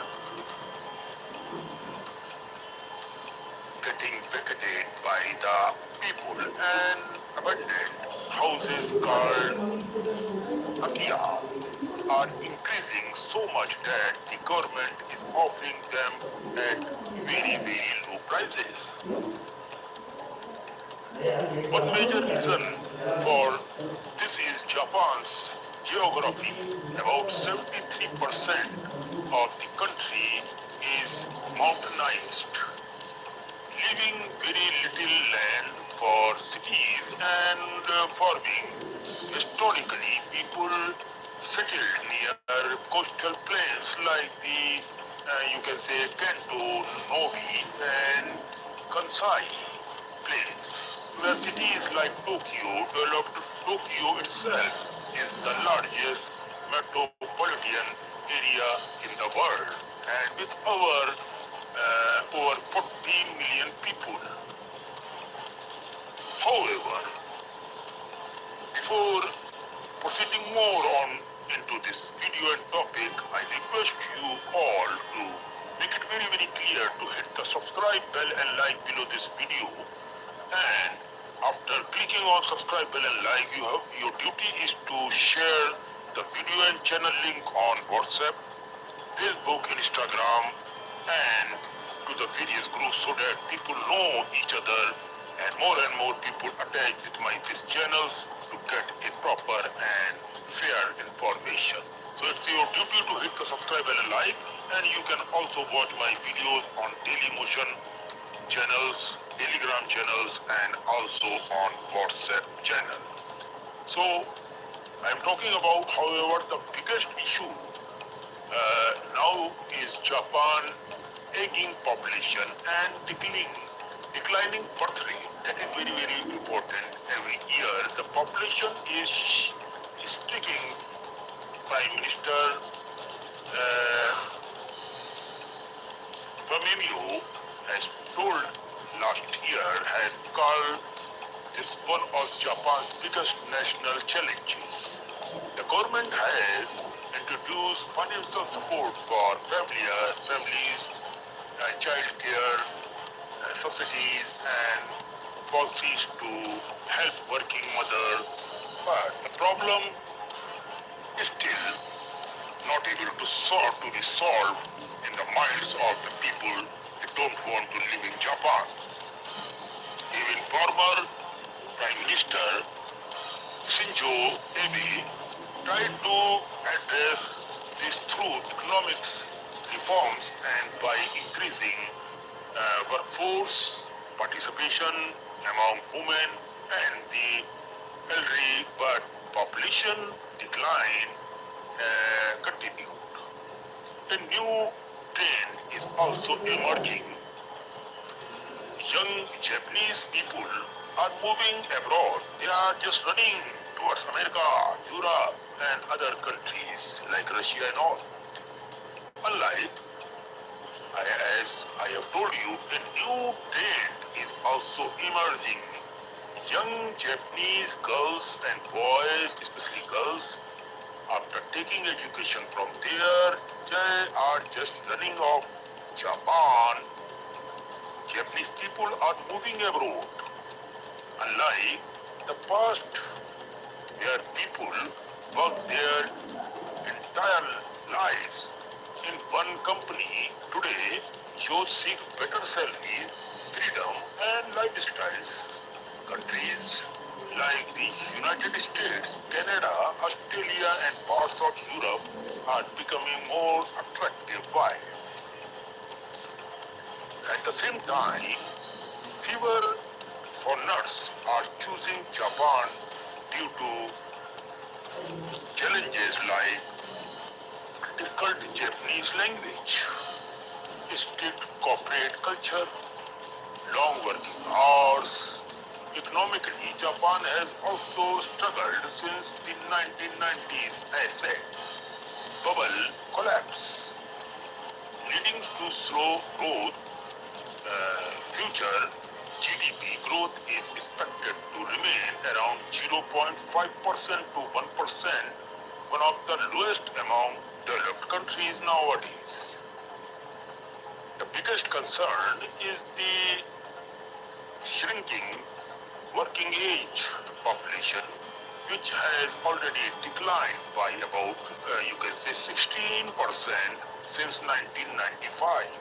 Meanwhile, nearly 30% of Japan's population is now over 65, increasing pressure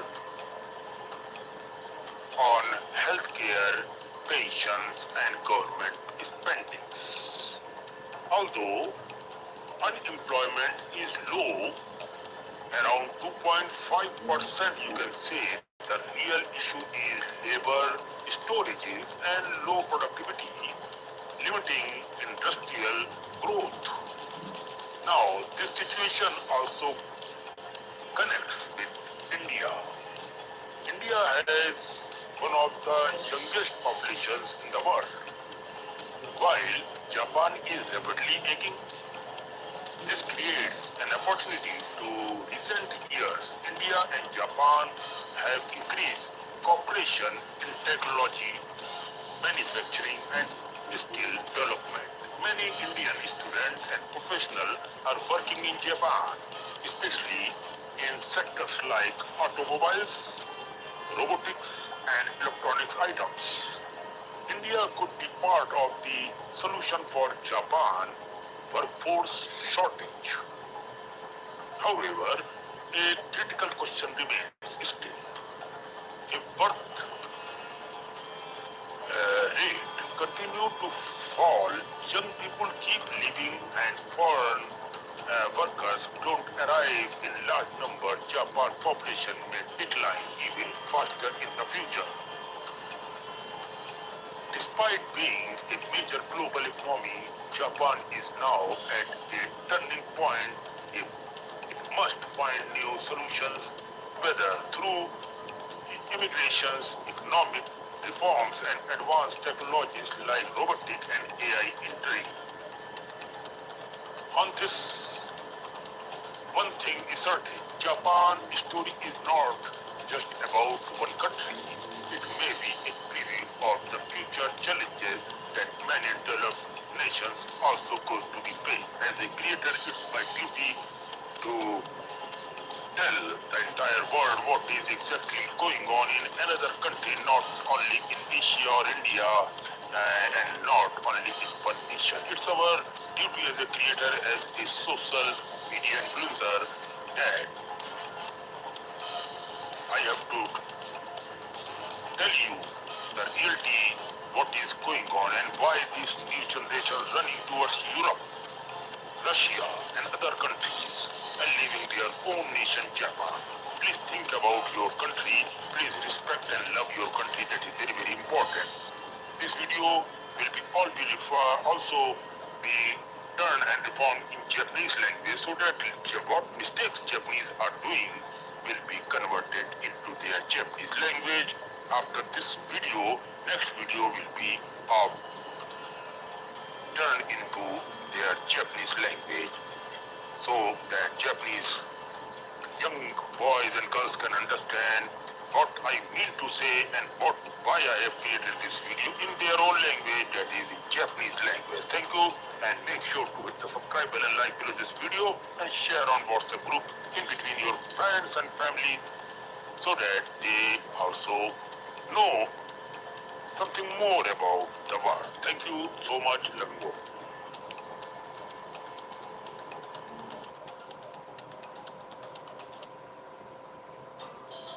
Our hearts beat to the city streets. We began to feel the fire.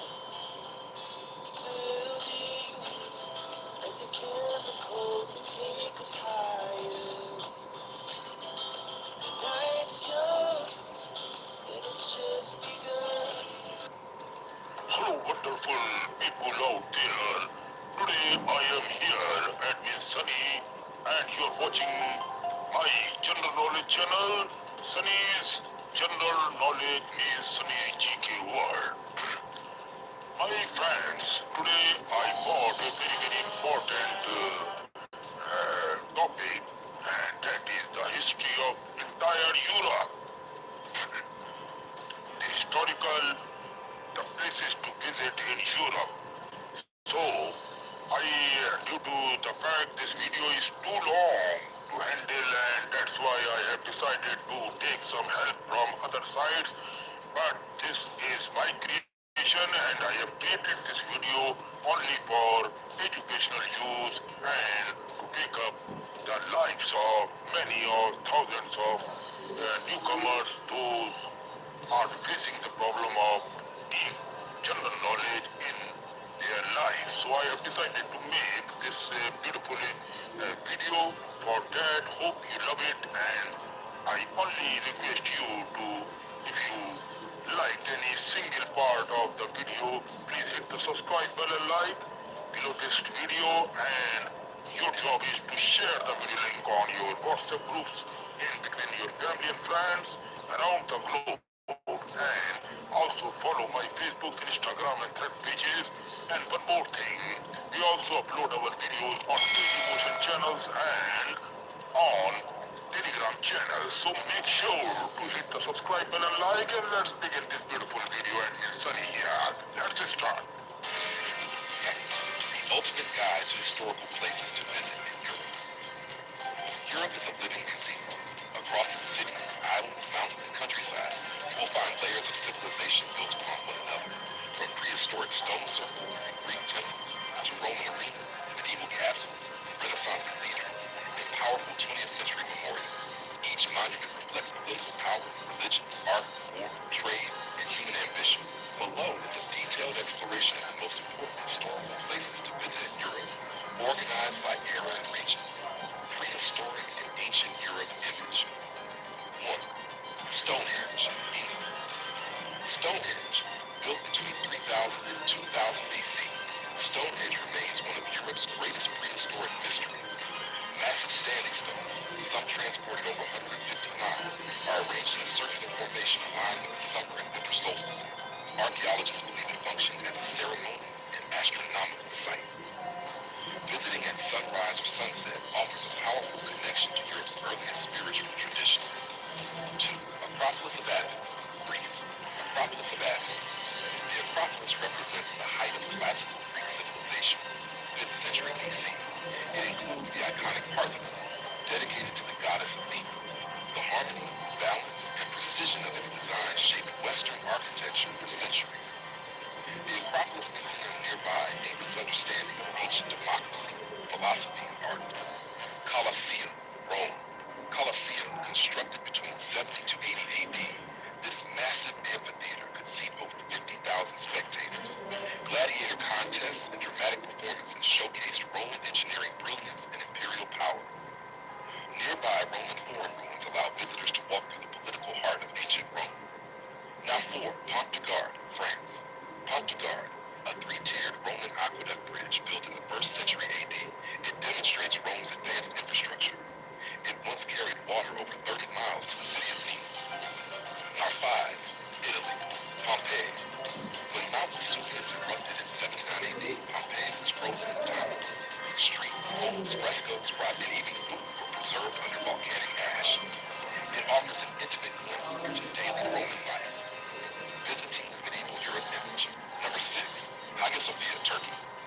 Hagia Sophia, built in 537 AD, Hagia Sophia was the world's largest cathedral for nearly a millennium.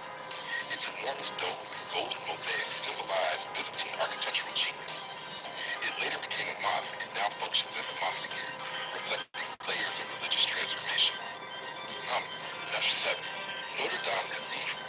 Notre Dame Cathedral, a masterpiece of Gothic architecture in the 12th and 14th century, features fine buttresses, rose windows, and sculpted gargoyles.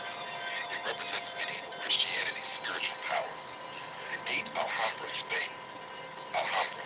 This 13th century Moorish palace complex showcases Islamic art in Europe. Intricate tile work, peaceful courtyards, and water gardens reveal the sophistication of Al-Andalus culture before Spain's Christian reconquest. Tower 9. Tower of London, England. Tower of London. Founded by William the Conqueror in 1066, it served as royal palace, fortress, prison, and treasury. Today it houses the crown jewels. Number 10. Doge's Palace, Italy. Doge's Palace, political center in the Venetian Republic. It reflects Venice's maritime power. Gothic architecture combined with Renaissance art makes it unique. Renaissance and Baroque Europe image. 11. Sagrada Familia, Spain. Sagrada Familia, designed by Antonio Gaudí in 1882. This basilica blends Gothic and Art Nouveau styles. Its organic shapes and symbolic facades make it one of Europe's most distinctive churches. 12. Lecce. Lecce, often called the Florence of the South. Lecce's Baroque churches feature intricate stone carvings and dramatic facades. 13. Palermo Cathedral, Sicily. Palermo Cathedral, a mix of Norman, Arab, Gothic, and Baroque styles, reflecting Sicily's multicultural past. 14. Valley of the Temples, Sicily.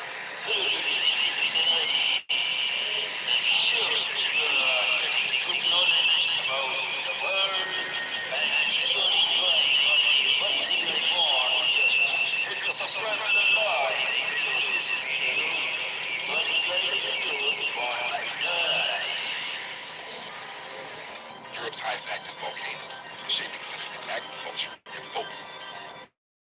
17. Trulli of Alberobello, Puglia. Trulli of Alberobello. Conical stone houses unique to southern Italy and protected by UNESCO. Number 18. Castel del Monte, Italy. Castel del Monte, a geometrically perfect 13th century castle built by Emperor Frederick. Greek islands and Mediterranean heritage image. 19. Old Fortress of Corfu. Old Fortress of Corfu, Venetian fortress guarding Mediterranean trade routes. 20. Delos, Greece. Delos, sacred island believed to be birthplace of Apollo and Artemis. 21. Temple of Apphia, Agony. Temple of Apphia, part of the sacred triangle of Athens and Singh. Number 22. Monastery of St. John, Patmos. Monastery of St. John the Theologian, UNESCO site linked to the Book of Revelation. Modern Europe and World War sites. Image 23. Eiffel Tower, France. Eiffel Tower, built in 1889 for the World Fair, it symbolizes industrial innovation. 24. Brandenburg Gate, Germany. Brandenburg Gate, neoclassical monument representing German unity after the Cold War. Auschwitz-Birkenau, memorial and museum preserving the memory of Holocaust victims. Berlin Wall Memorial, Germany. Berlin Wall, a reminder of Cold War division and eventual reunification. Why Europe's historical sites matter. Europe contains over 400 UNESCO World Heritage sites representing thousands of years of architectural evolution. These places are not only monuments but storytellers.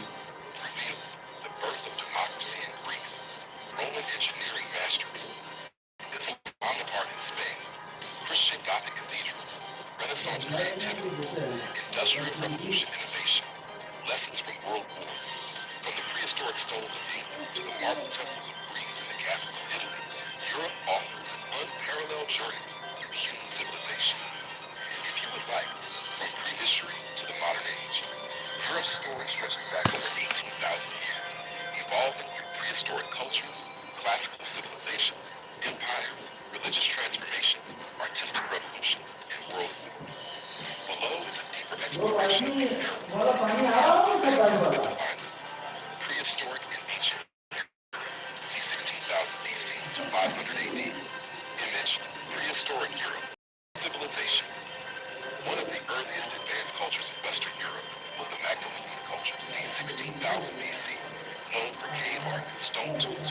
France, Germany, and Spain. These hunter-gatherers left behind artistic evidence of early human creativity. Stonehenge, built around 3000 BC, this mysterious stone circle likely served astronomical and ceremonial purposes. Its alignment with the solstice suggests advanced prehistoric knowledge. Classical Greece, birthplace of democracy and philosophy. Ancient Greece shaped Western philosophy, drama, mathematics, and democracy. Acropolis of Athens.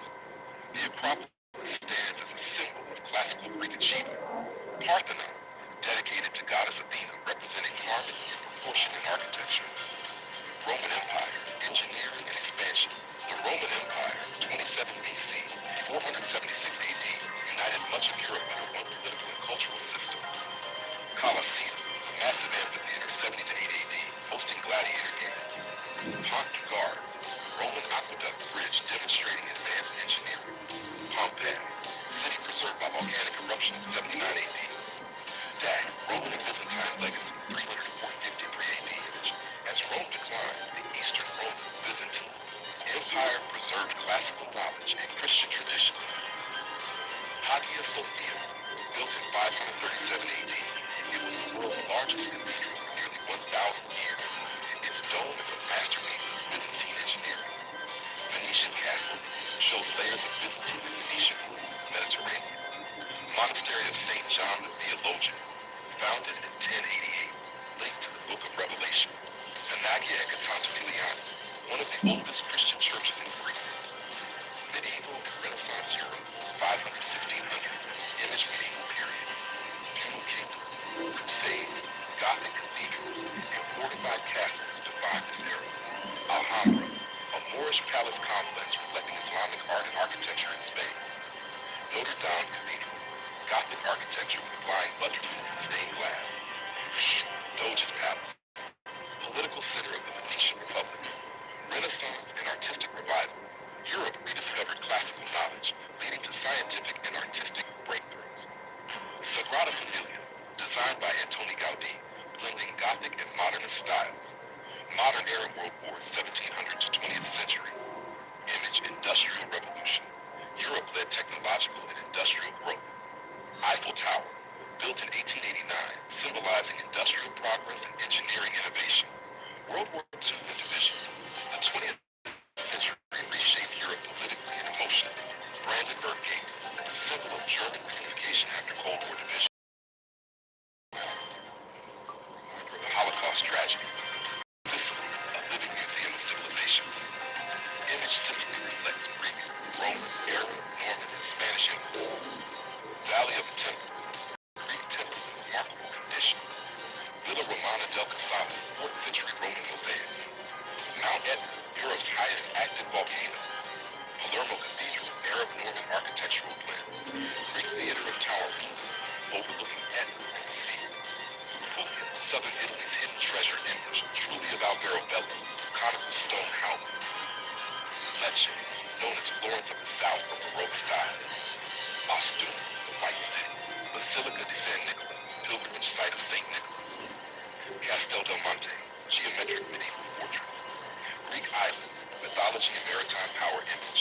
Old fortress of Corfu, Venetian stronghold. Delos, mythical place of Apollo. Temple of Apphia, part of sacred triangle of Athens and Santa. Pyrgos, marble craftsmanship heritage. Why Europe's heritage is unique. Over 400 plus UNESCO World Heritage Sites. Blend of Greek, Roman, Islamic, Christian, Byzantine, and modern cultures. Architectural evolution from megalithic stones to iron towers. Living cities built upon ancient ruins. If you'd like, I can also turn this into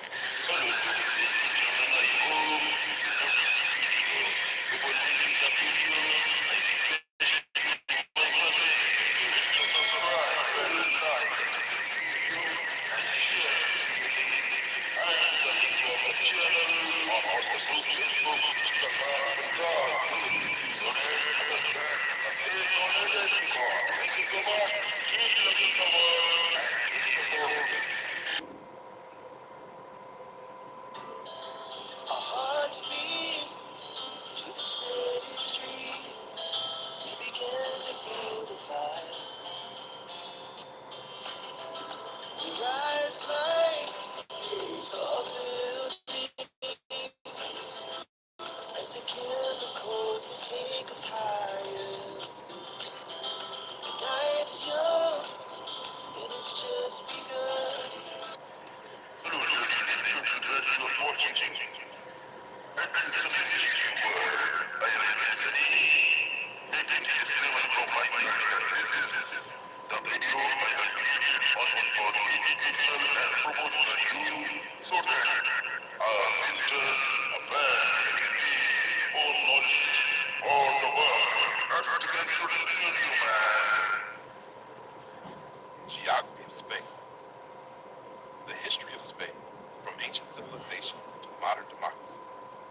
many civilizations.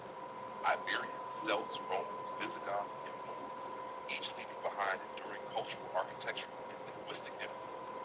Over thousands of years, Spain transformed from a prehistoric land of tribes into one of the greatest empires of world history, later experiencing decline, dictatorship, and finally a return to democracy in the 20th century. Prehistoric and early civilizations. Archaeological discoveries in Spain show evidence of human habitation dating back over 1 million years. The Atapuerca caves in northern Spain.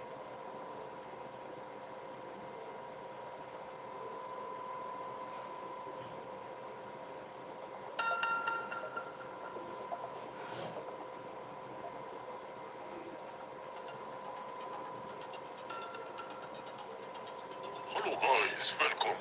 I am admin Sunny and you're watching my YouTube official channel, Sunny's GK World, Sunny's General Knowledge World. Know about the nearby and faraway world from you. This channel is established only for the promotional and educational use to the fans, to the friends who loves to know about the world and the history of the world.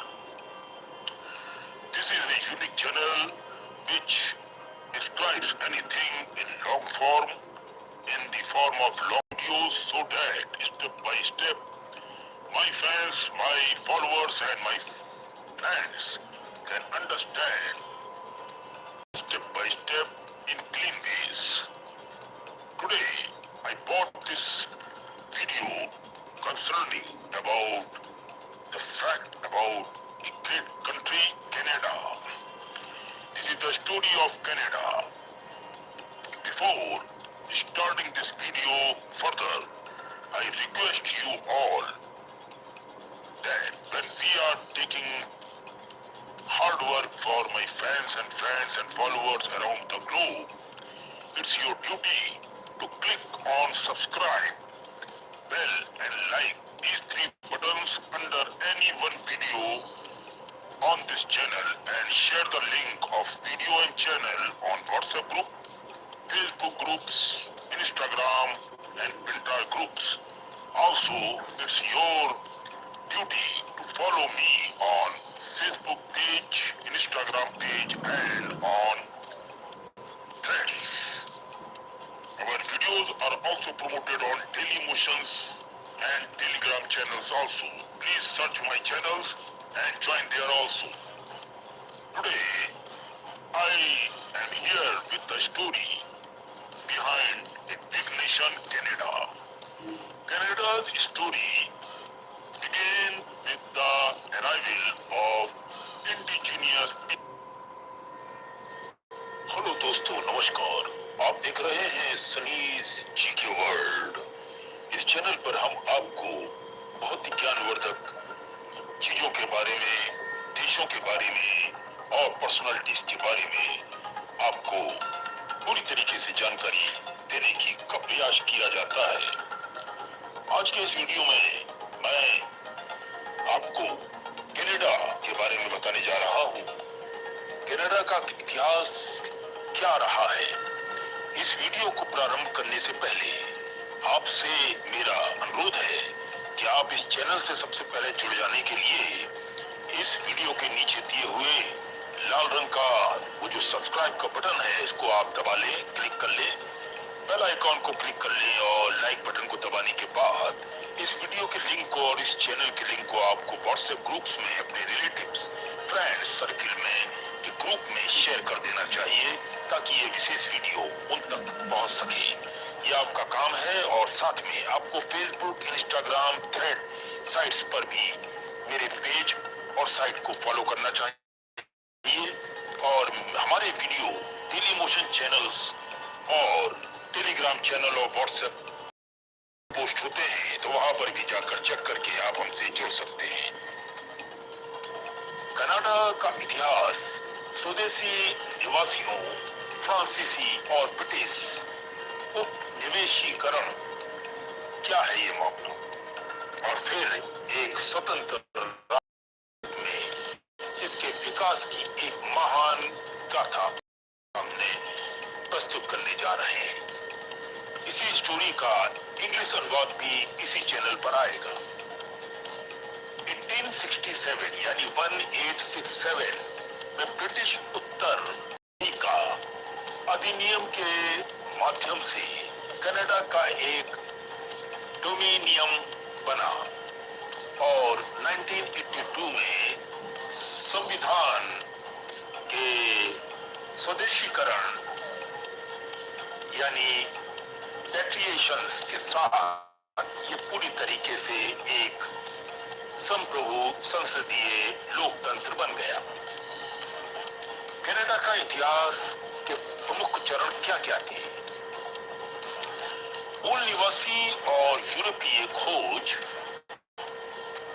15वीं शताब्दी से पहले 1600 हजारों वर्षों से स्वदेशी लोग यहाँ रह रहे थे। 1497 में जॉन कैबोट और बाद में 16वीं शताब्दी में जैक्स कार्टियर ने फ्रांस के लिए इस क्षेत्र की खोज की। न्यू फ्रांस 1600 से लेके 1763 तक यानी 1763 फ्रांस ने क्यूबेक में बस्तियां बसाई। इसे न्यू फ्रांस भी कहा जाता है। ये क्षेत्र करके व्यापार का एक प्रमुख केंद्र बना था। ब्रिटिश शासन 1763-1867 तक 1763 में पेरिस के संधि के बाद फ्रांस ने कनाडा पर अपना नियंत्रण खो दिया और ये ब्रिटिश साम्राज्य का हिस्सा बन गया। 1791 में कनाडा को अपर यानी ओटारियो और लोअर यानी क्यूबेक कनाडा में विभाजित कर दिया गया था। अब क्या है संघ? कॉन्फेडरेशन यानी 1867 की एक गाथा है। 1 जुलाई 1867 को ब्रिटिश नॉर्थ अमेरिका एक्ट के तहत कनाडा एक डोमिनियन बना जिसमें अडो, रियो, क्यूबेक, नोवा, स्कोटिया और न्यू पैसिफिक शामिल थे। स्वतंत्रता की ओर 1931 से 1982 यानी 1931 के वेस्टमिंस्टर अधिनियम के साथ कनाडा को ब्रिटेन के बराबर का दर्जा प्राप्त हुआ था। 1982 में कनाडा ने अपने संविधान को पूरी तरीके से अपना लिया था और कॉन्स्टिट्यूशन एक्ट 1982 जिससे ब्रिटिश संसद से पूर्ण स्वतंत्रता मिल गई थी। आधुनिक कनाडा 1982 के बाद आज कनाडा 10वां प्रांत और 3 क्षेत्रों वाला एक बहुसांस्कृतिक संवैधानिक स्वतंत्र राज्य है जो अपनी शांति रक्षा प्रयासों के लिए जाना है। अब हम लगे हाथों और भी कुछ चीजें आपको बताते चले और वो कौन सी खूबसूरत जगह है जहां पर आप आज की डेट पर विजिट कर सकते हैं, देख सकते हैं, जान सकते हैं। लेकिन उससे पहले कुछ और चीजों पर भी अपन नजर मार लेते हैं, जैसे कि मान्यता। कनाडा की स्वतंत्रता को अमेरिका की मान्यता 1927 यानी 18 फरवरी 1927 को संयुक्त राज्य अमेरिका ने कनाडा को एक स्वतंत्र राज्य के रूप में मान्यता दी थी, जिसके विदेश मामलों पर स्वयं नियंत्रण था। उस दिन विंसेंट मैसी ने वाशिंगटन में कनाडा के विशेष दूत और पूर्ण अधिकार प्राप्त मंत्री के रूप में अपने परिचय पत्र प्रस्तुत किए। ये कार्रवाई 1926 के ब्रिटिश साम्राज्यवादी सम्मेलन के बाद हुई थी, जिसके परिणाम स्वरूप बालफोर घोषणा पत्र जारी हुआ, जिसमें कहा गया था कि यूनाइटेड किंगडम और डोमिनियन ब्रिटिश साम्राज्य के भीतर स्वायत्त समुदाय है जिनका दर्जा समान है और वह अपने घरेलू या बाहरी मामलों के किसी भी पहलू में एक दूसरे के अधीन नहीं है। क्या क्या थी राजनीतिक संबंध? राजनयिक संबंधों की स्थापना 1927 में ही हुई थी। 18 फरवरी 1927 को राजनयिक संबंध स्थापित हुए जब विंसेंट मेसी ने वाशिंगटन में कनाडा के विशेष दूत और पूर्ण अधिकार प्राप्त मंत्री के रूप में अपने परिचय प्राप्त पत्र प्रस्तुत किए थे।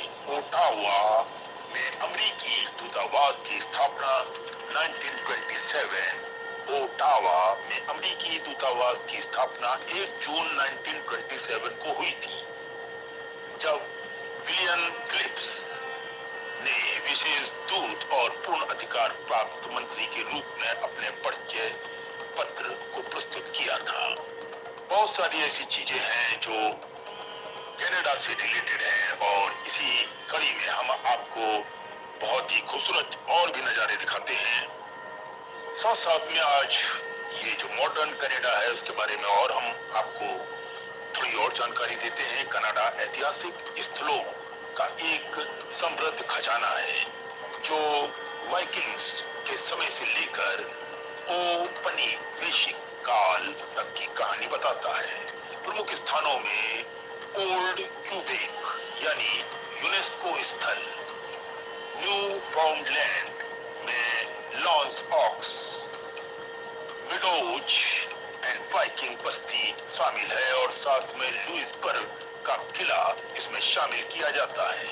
ये स्थान कनाडा की फ्रांसीसी, ब्रिटिश और स्वदेशी विरासत को दर्शाते हैं। कनाडा के कुछ प्रमुख ऐतिहासिक स्थान के बारे में आज हम इस वीडियो में आपके साथ चर्चा करेंगे और हम आज आपको बताएंगे कुछ और छुपी हुई राज। Old Quebec. ओल्ड क्यूबेक क्या है?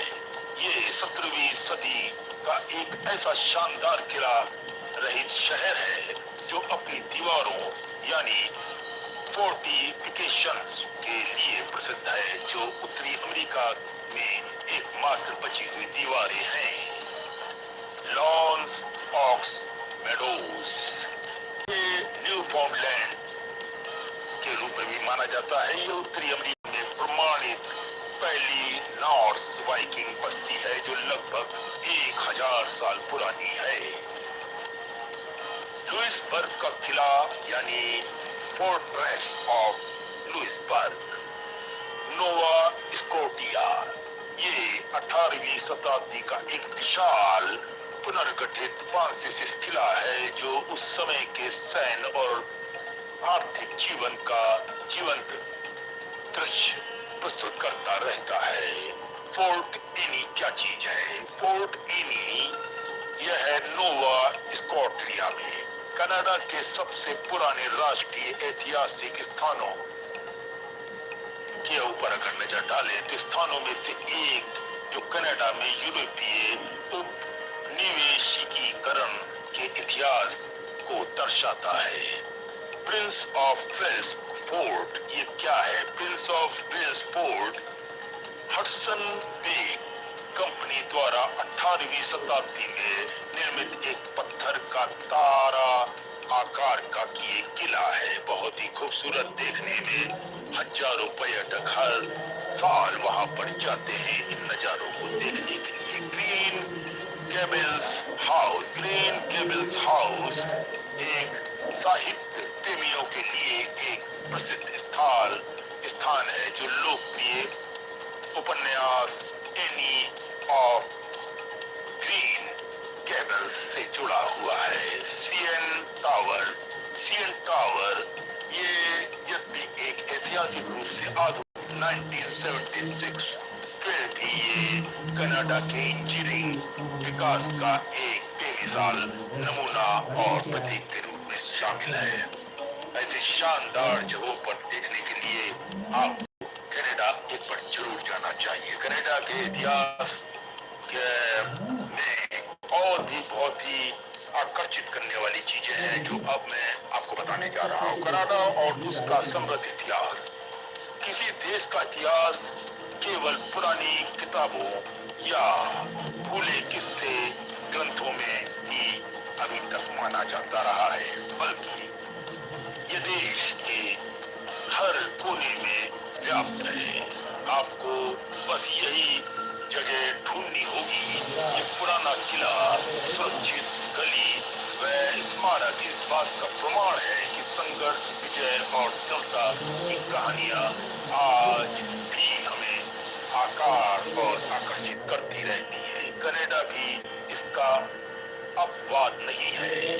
स्वदेशी विरासत, औपनिवेशिक और विरासत और राष्ट्रीय निर्माण के महत्वपूर्ण क्षणों के मिश्रण के साथ एक ऐसे स्थान प्रदान करता है जहां अतीत आज भी पूरी तरीके से अपनी शान के साथ खड़ा हुआ है। इतिहास प्रेमियों के लिए ये नौ आकर्षण केवल मंचलित या दिल बहलाने के लिए नहीं है। ये बहुत ही शानदार जगह है, जैसे कि ऑटोचे सच्चे चेवान। ये क्या चीज है? ये यहाँ पर 1885 में लोगों ने अपनी आखिरी लड़ाई लड़ी थी। जमीन पर आज भी उसके निशान मौजूद हैं। चर्च की दीवारों में गोलियों के निशान, जो छेद उसमें आज भी मौजूद हैं। जमीन में राइफल के गड्ढे, कब्रें बाकी कहानी बयां करती है। पैदल चले या उसी नदी में डोंगी की सवारी करे, जिससे कभी रसद और सैनिक ले जाया जाते थे। लेकिन ये सिर्फ मैदान नहीं है, ये सामान्य में ठहर गया एक कुरुक्षेत्र यानी युद्ध क्षेत्र है। ये दिल दहलाने वाली कहानियों पर लिखा जाता है आज का भविष्य और आने वाला समय लोगों के लिए सिर्फ मात्र घूमने का स्थान बन जाता है। जैसे कि डॉसन सिटी यूक्रेन, इसकी भी कहानी बड़ी अजीब गरीब है। 1890 के दशक के गोल्ड रश ने इस शांत जगह को आग अराजकता में बदल दिया था और यहाँ पर मामले गंभीर हो गए थे। सोने की खोज में उमड़ पड़े लोग ऐसे सपनों को पीछा करते हुए जिन्होंने कुछ को बर्बाद कर दिया और दूसरों को समृद्ध बना दिया और खुद कंगाल हो गए। ये सब दास्तान आप देखते रहे और इस तरह की हालात। और आज एक खूबसूरत शहर, एक खूबसूरत देश जिसे कहते हैं कनाडा, आज दुनिया के सामने खड़ा हुआ है, जहाँ जगह जगह कोने कोने से लोग आज भी वहां पर जाकर अपना मन बहलाने का काम करते हैं। ये कोई मामूली बात नहीं है। आज कनाडा एक खूबसूरत राज्य के रूप में हमारे सामने मौजूद है और अब इसी का हम आपको इंग्लिश अनुवाद सुनाते हैं। Indigenous, Native people, and colonial past. These sites help us understand how Canada developed culturally, politically, and historically over hundreds and even thousands of years. Some of the most famous historical landmarks include Old Quebec, L'Anse, Newfoundland, the Fortress of Louisbourg in Nova Scotia, and Parliament Hill in Ottawa. Each place represents a different part of Canada's rich history. Below is an explanation of some of the most famous historical sites in Canada. 1. Old Quebec, UNESCO World Heritage Site. Old Quebec is one of the most historic areas in Canada and is recognized as a UNESCO World Heritage Site. The city has a strong European feel because of its 17th century architecture, narrow stone streets, and fortified walls. One of its most famous landmarks is the Chateau Frontenac, a grand historic hotel that overlooks the St. Lawrence River. Walking through Old Quebec feels like stepping back in time to the early days of French colonial Canada. 2. L'Anse Meadows, Newfoundland. L'Anse Meadows is extremely important historically because it is the only confirmed Viking settlement in North America. Archaeological discoveries show that Norse explorers from Scandinavia lived here around 1,000 years ago. The site contains reconstructed Viking buildings and artifacts that reveal how these early explorers lived, worked, and traveled. It provides strong evidence that Vikings reached North America long before Christopher Columbus. 3. Fortress of Louisbourg, Nova Scotia. The Fortress of Louisbourg is a large 18th century French fortress located on Cape Breton Island in Nova Scotia. During the colonial period, it was an important military and trading center. The fortress played a major role in the conflicts between France and Britain for control of North America. Today, much of the fortress has been reconstructed, and visitors can see soldiers, buildings, and daily life recreated as it was during the 1700s. 4. Parliament Hill, Ottawa. Parliament Hill is the political center of Canada. Located in the capital city of Ottawa, it is where the Canadian government and Parliament operate. The buildings are famous for their Gothic Revival architectural style, tall towers, and impressive design.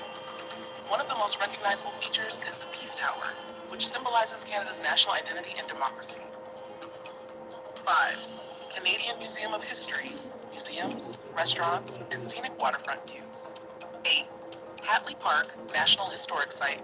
Victoria Hatley Park is a beautiful historic mansion with large gardens and scenic landscapes located in British Columbia. Built in the early 20th century, the estate is now part of Royal Roads University. The site is admired for its architecture, historical significance, and natural beauty. Conclusion. These historical places provide visitors with a unique opportunity to understand Canada's cultural, political, and historical journey. From Viking settlements and Indigenous heritage to colonial forts and modern government buildings, each site tells a different story about how Canada developed into the nation it is today. Exploring these landmarks helps people appreciate Canada's diverse past and rich cultural heritage. Hello, ladies and gentlemen, I hope you love this video. Before leaving the video, I request you once again to hit the subscribe button, like this video, and share this video. And like for the channel on WhatsApp, Facebook, Instagram, and Twitter. So then, other than the same knowledge as you got, thank you so much. Keep loving the world and keep supporting me.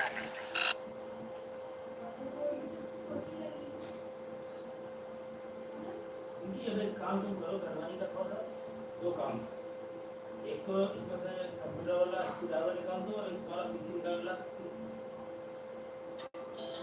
Our hearts beat to the city streets. We began to feel the fire of the buildings as the chemicals that take us higher. The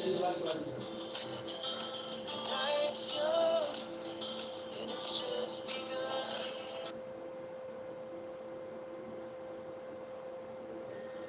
Hello, lovely friends out there. I am your host, Edwin Sunny, the creator, the story maker, singer, and admin of various YouTube channels. Welcome, and also social media influencer. And I welcome to all about this video on this channel, Sunny GQ World, especially meant for the people of the world who are very, very keen and very, very worried about getting more and more knowledge day by day. That's why I have created this beautiful channel in simple words, in simple way. It dictates the terms. That's the thing, that's the quality of our channel.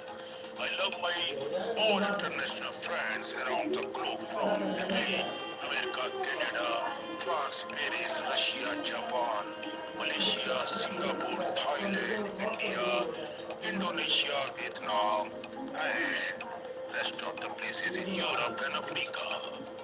In today's video, before starting, this is the point. Once again, I remind that you have to click on the subscribe, that red color subscribe button, देखो ये किसी ने cream bell रखा है icon, इसके that is अंदर small bell icon, that is a किसी को notification शर्म आया bell नहीं है and like button. After clicking these computer three जैसी buttons, चीज में please कोई share the क्रीम video रखा है and this channel link on WhatsApp groups, Facebook, Telegram, Instagram A dinky groups, and on threads.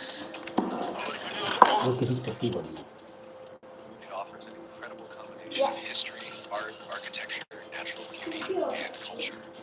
From नहीं बेटा ancient इसके Roman पीछे भी हो ruins to सकती है Renaissance masterpieces and breathtaking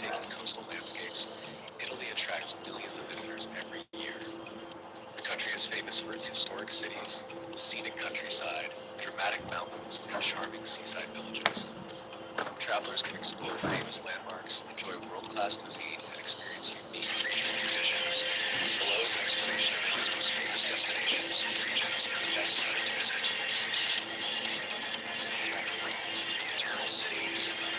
Even Rome, the capital of Italy, is often called the Eternal City because of its long and political history. Founded more than 2,700 years ago, it was once the center of the Roman Empire, which controlled much of Europe, North Africa, and the Middle East. One of Rome's most famous landmarks is the Colosseum, an enormous ancient amphitheater built nearly 2,000 years ago where gladiators once fought for public entertainment. Nearby are the ruins of the Roman Forum, which was the political and social center of ancient Rome. Another iconic attraction is the Trevi Fountain, a magnificent Baroque fountain where visitors traditionally toss a coin to ensure they will return to Rome someday. Within the city lies Vatican City, the headquarters of the Roman Catholic Church and home to St. Peter's Basilica and the Sistine Chapel, famous for Michelangelo's ceiling paintings. Rome combines ancient ruins with modern life, offering museums, churches, lively squares, and delicious Italian cuisine.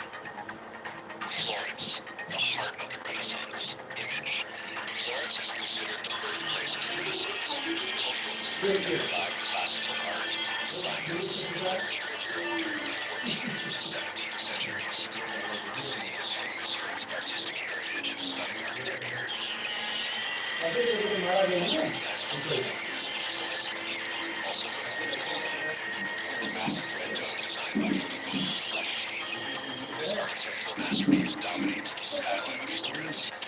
Another major attraction is the Uffizi Gallery, one of the most important art museums in the world. It contains works by legendary artists such as Leonardo da Vinci, Botticelli, and Michelangelo.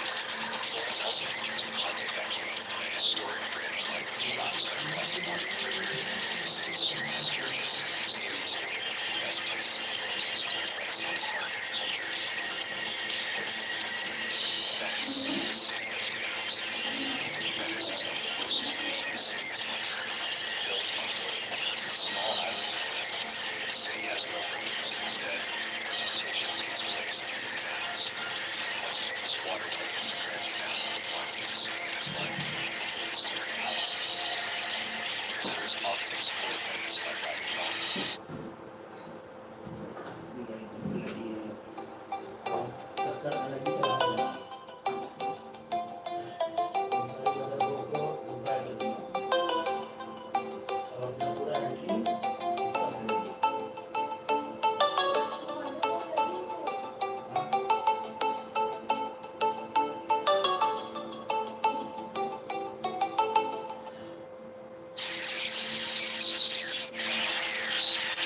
The heart of Venice is St. Mark's Square, where visitors can see the magnificent St. Mark's Basilica and the historic Doge's Palace, once the residence of the rulers of the Venetian Republic.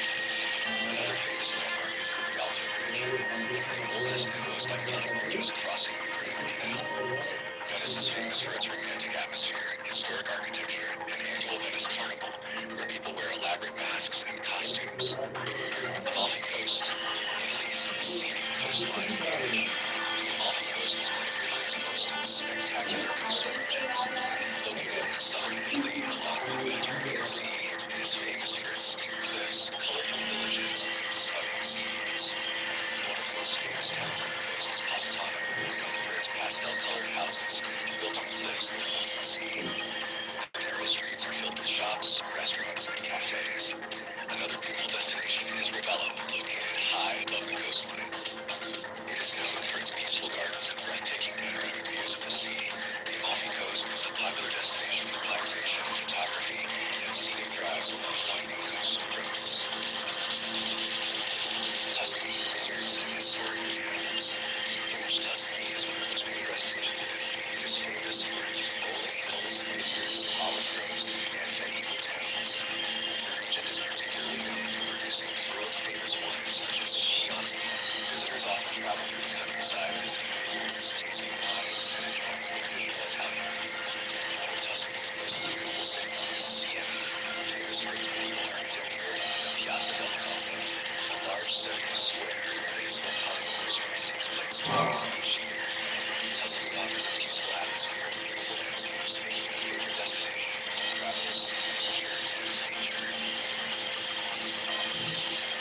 many other remarkable places to visit. Milan is Italy's financial and fashion capital. It is famous for the magnificent Milan Cathedral, Roma da Milano, and for being a center of local fashion. Pompeii, near the city of Naples, is one of the most famous archaeological sites in the world. The ancient Roman city was buried under volcanic ash after the eruption of Mount Vesuvius in 79 AD, preserving buildings, streets, and artifacts for more than 2,000 years. Lake Como, located in northern Italy, is known for its stunning mountain scenery, elegant villas, and peaceful lakeside towns. The Dolomites, part of the Alps in northern Italy, are famous for dramatic mountain peaks, hiking trails, ski resorts, and breathtaking landscapes. Attaching the best time to visit Italy. The best time to visit Italy depends on the type of travel experience it is once. The shoulder seasons in your spring, April to June, and autumn, September to October, are generally considered the best times to visit. During these months, the weather is pleasant, temperatures are comfortable, and tourist crowds are smaller compared to the summer season. Spring brings blooming flowers and lively festivals, while autumn offers beautiful scenery and harvest celebrations in wine regions like Tuscany. Summer, July, and August is the busiest time in Italy, with large tourist crowds and very warm temperatures, especially in cities such as Rome and Florence. Winter is quieter and ideal for visiting museums and historic cities, while the Alps and Dolomites become popular destinations for skiing. Italy is a country that offers an extraordinary variety of experiences for travelers. Visitors can explore ancient Roman ruins in Rome, admire Renaissance art in Florence, ride gondolas through the canals of Venice, or enjoy the scenic beauty of the Amalfi Coast and Cinque Terre. Regions like Tuscany provide peaceful countryside landscapes and world-class vineyards, while places such as Lake Como and the Dolomites offer stunning views. Italy is one of the most historically significant countries in the world. Located in southern Europe, it has played a major role in shaping Western civilization, politics, culture, art, science, and religion. From the rise of the Roman Empire to the Renaissance and modern European integration, Italy's history reflects a long period of power, transformation, and cultural influence. Geography and location image. Italy is a bowl-shaped country located in the center of the Mediterranean Sea in southern Europe. It covers an area of about 301,338 square kilometers. It consists mainly of a long peninsula extending from the Alps Mountains in the north into the Mediterranean Sea. Italy shares land borders with France, Switzerland, Austria, and Slovenia. Two independent countries, Vatican City and San Marino, are located within Italian territory. Italy also includes several islands, the largest being Sicily and Sardinia. The capital city of Italy is Rome, one of the oldest continuously inhabited cities in the world. The country's geography includes mountains, plains, rivers, and coastlines, which historically influenced settlement patterns, trade, and political divisions. Had early history of Italy image between the 9th century BC and the 6th century AD, Italy was inhabited by several different ancient peoples and cultures. Phoenicians, skilled maritime traders from the eastern Mediterranean, established colonies in Sicily and Sardinia. Greeks settled in southern Italy and created colonies known collectively as Magna Graecia, Greater Greece. These cities became centers of Greek culture, philosophy, and trade. Celts occupied much of northern Italy. Etruscans, an advanced civilization, dominated central Italy. They developed cities, architecture, engineering techniques, and cultural traditions that strongly influenced later Roman civilization. These different cultures laid the foundation for the political and cultural development of Italy before the rise of Rome. Rise of the Kingdom and Republic. Image according to Roman tradition. The city of Rome was founded in 753 BC by the legendary figures Romulus and Remus. Initially, Rome was ruled by 7 kings, many of whom were believed to be of Etruscan origin. In 509 BC, the Roman people overthrew the last king and established the Roman Republic. The Republic was governed through a political system involving the Senate, elected officials such as consuls, assemblies representing Roman citizens. The state was symbolized by the phrase SPQR, Senatus Populus Romanus, meaning the Senate and people of Rome. Over several centuries, Rome expanded rapidly through military conquest and diplomacy. By the 2nd century BC, the Roman Republic controlled most of Italy, large parts of Western Europe, North Africa, and parts of the Middle East.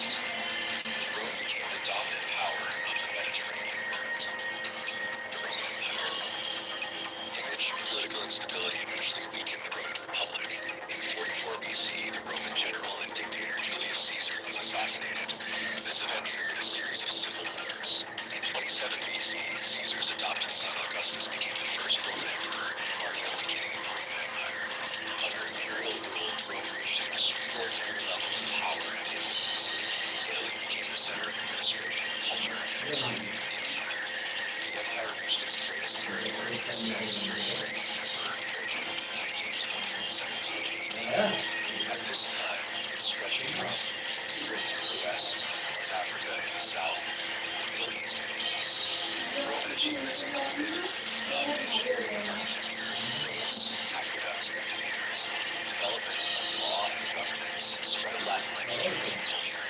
However, beginning in the 3rd century AD, the empire started experiencing decline due to political instability, economic difficulties, and external invasions. Fall of the Western Roman Empire. In 395 AD, the Roman Empire was permanently divided into two parts. One, Western Roman Empire, centered in Rome. Two, Eastern Roman Empire, also known as the Byzantine Empire, centered in Constantinople. The Western Roman Empire faced continuous attacks from Germanic tribes. Finally, in 476 AD, the last Western Roman Emperor, Romulus Augustulus, was overthrown by the Germanic leader Odoacer. This event traditionally marks the fall of the Western Roman Empire. Odoacer then declared the King of Italy, ruling the city of Ravenna. Medieval Italy and the Renaissance age.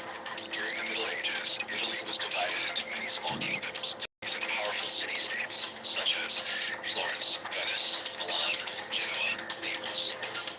These city-states often fought each other, but also became wealthy centers of trade and banking. This environment eventually gave birth to the Renaissance, a cultural movement that began in Florence in the 14th century and spread across Europe. The Renaissance marked a revival of classical learning, art, science, and human creativity. Italy became the center of remarkable achievements in painting, architecture, sculpture, literature, science, philosophy. Great figures such as Leonardo da Vinci, Michelangelo, and Galileo emerged during this period. However, by the late 15th century, Italy became a battleground for foreign powers during the Italian Wars, where France, Spain, and the Holy Roman Empire fought for control of the region. After these wars, much of Italy fell under the influence of the Habsburg dynasty. Napoleonic era and the road to unification. In 1796, the French leader Napoleon Bonaparte invaded several Italian states reorganized under French control, including the Napoleonic Kingdom of Italy. After Napoleon's defeat, the Congress of Vienna, 1815, restored many of the old monarchies. However, nationalist movements had already begun spreading across the Italian peninsula. During the 19th century, the Italian unification movement, known as the Risorgimento, aimed to unite the various states into one.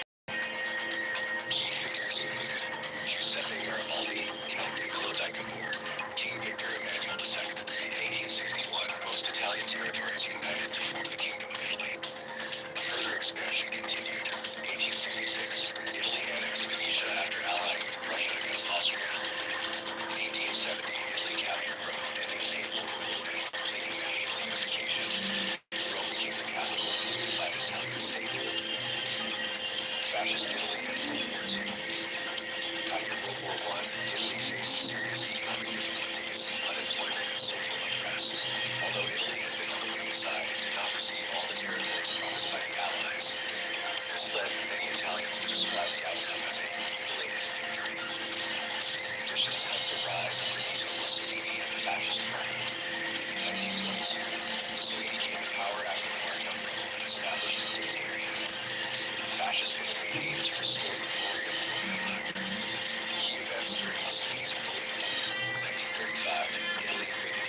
Despite periods of decline and political turmoil, Italy has remained a central force in shaping Western civilization. Today, as a democratic republic and a key member of the European Union, Italy continues to influence global culture, politics, and economics. If you want, I can also help you with a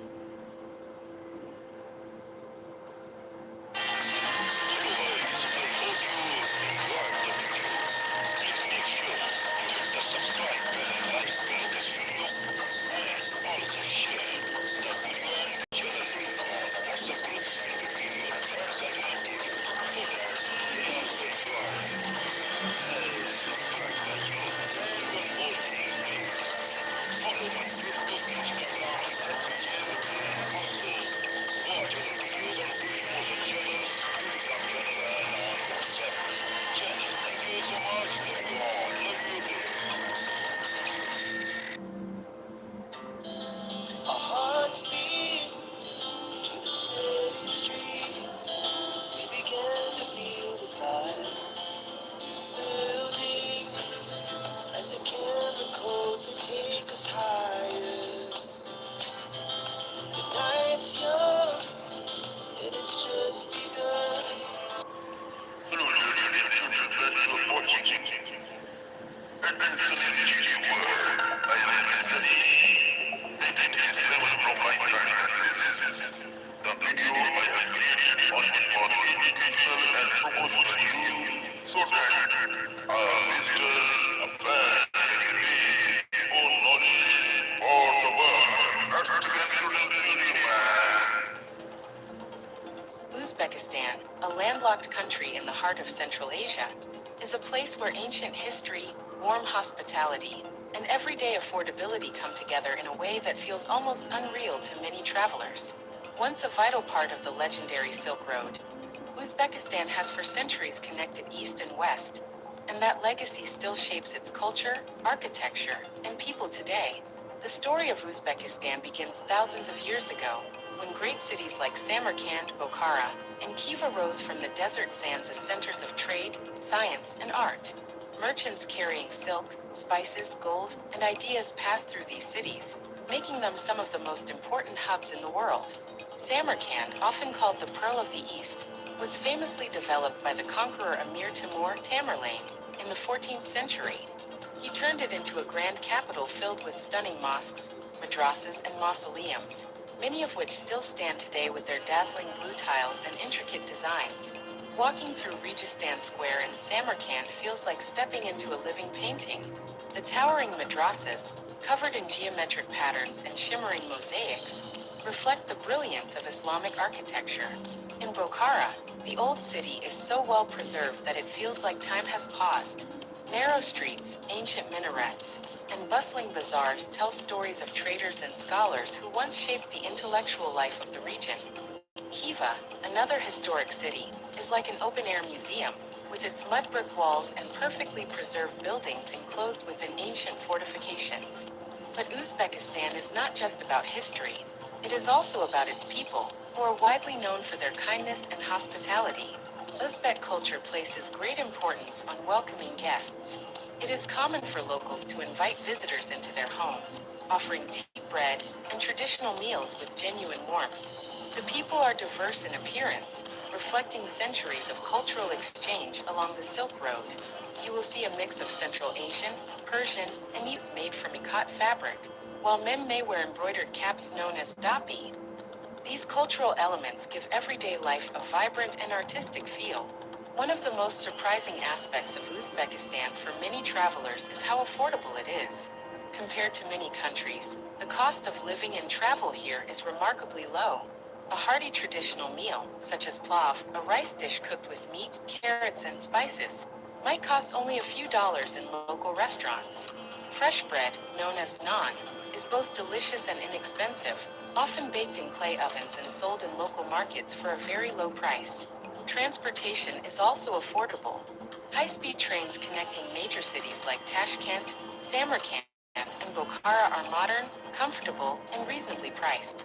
Local taxis and buses cost very, making it easy for both locals and tourists to travel around without spending much.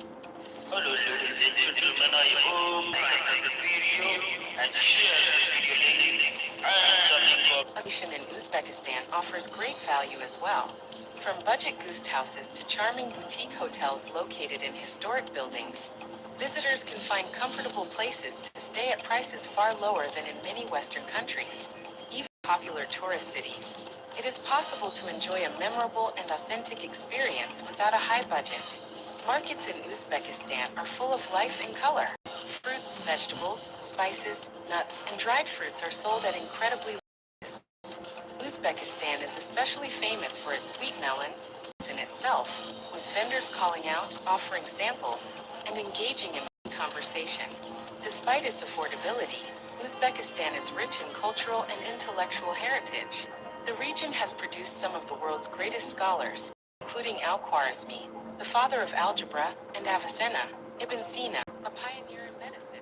Their contributions to science and knowledge have had a lasting impact on the world. In modern times, Uzbekistan has been developing rapidly while still preserving its traditions. The capital city, Tashkent, is a blend of Soviet-era architecture, modern buildings, and green parks.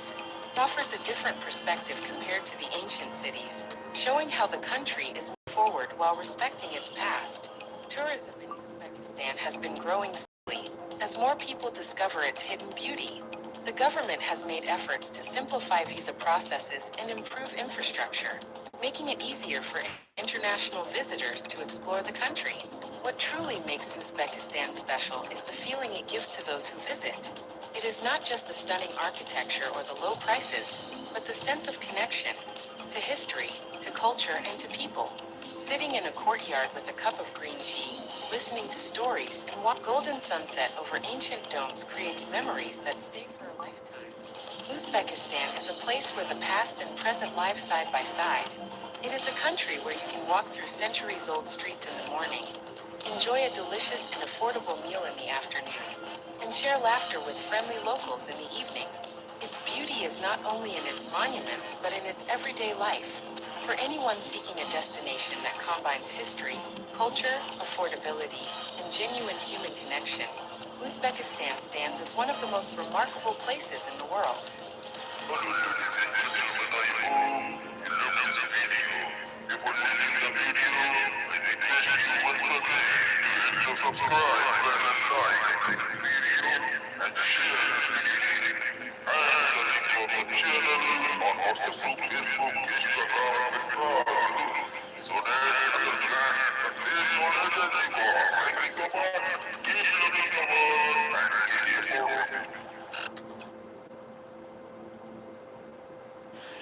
Hello, ladies and gentlemen, you are watching Itinerary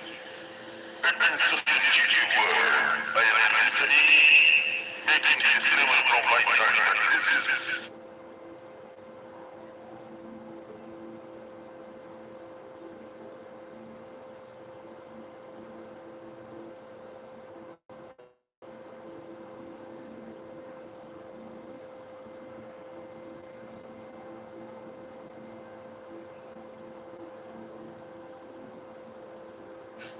I have created only for educational and promotional use so that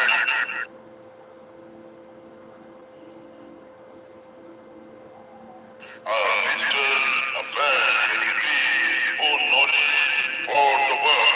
That's the concluding video, man.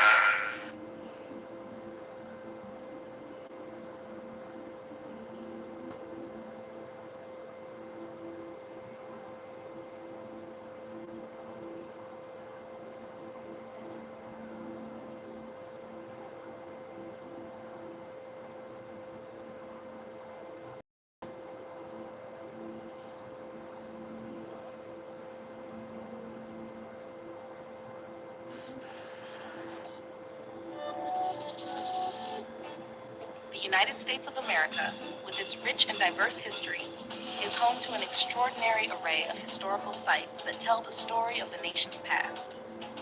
From grand national monuments to preserved battlefields and humble homes of great leaders, each place provides a unit of the cultural, political, and social evolution of the country. Administered and preserved in large part by the National Park Service, NPS, these historical landmarks not only educate, but also inspire millions of visitors each year. National Landmarks and Monuments. Statue of Liberty and Ellis Island, New York. Perhaps the most iconic symbol of American freedom.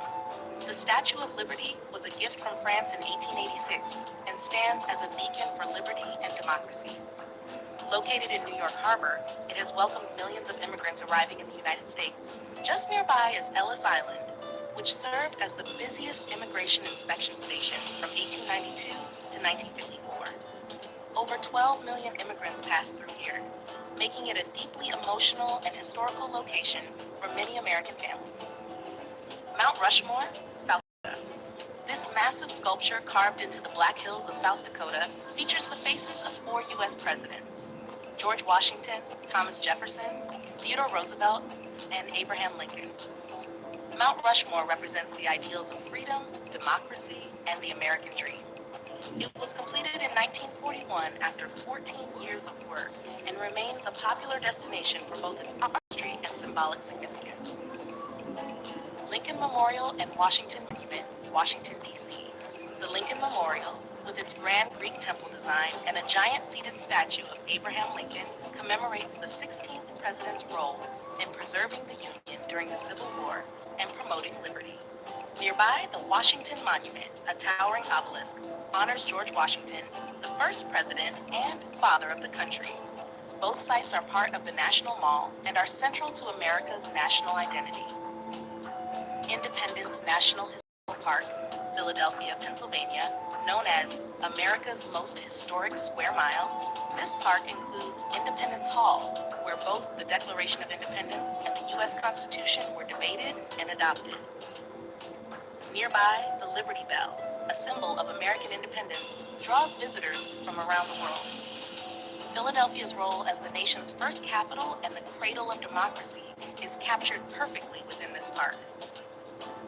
Battlefields and military sites. Gettysburg National Military Park, Pennsylvania. The Battle of Gettysburg, fought in 1863, was a crucial turning point in the Civil War.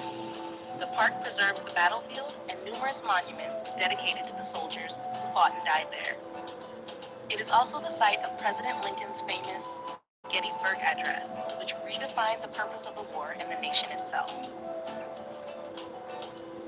Pearl Harbor National Memorial, Hawaii. This site commemorates the surprise Japanese attack on December 7, 1941, which led to the United States entry into World War II. The memorial includes the USS Arizona Memorial, built above the sunken battleship, and serves as a solemn tribute to the 2,403 Americans who lost their lives. It stands as a stark reminder of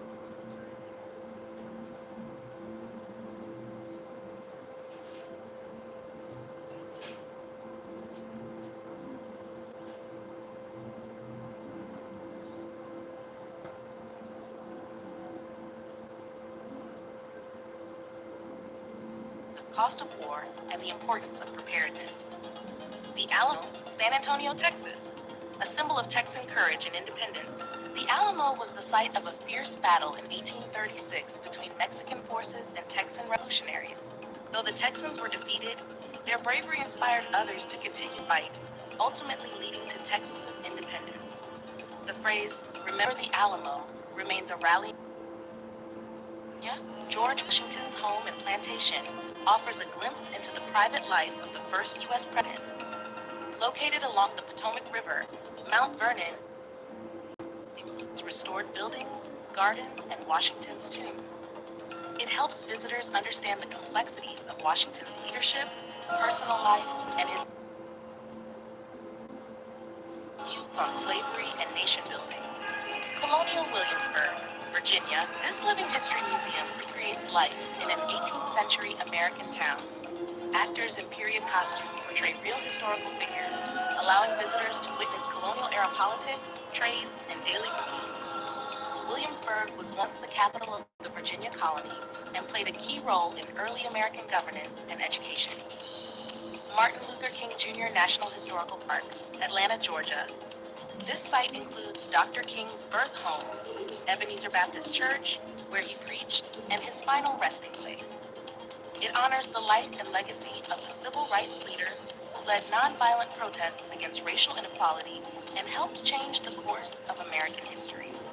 park serves as both a tribute and a call to continue the work for justice. Mesa Verde National Park, Colorado.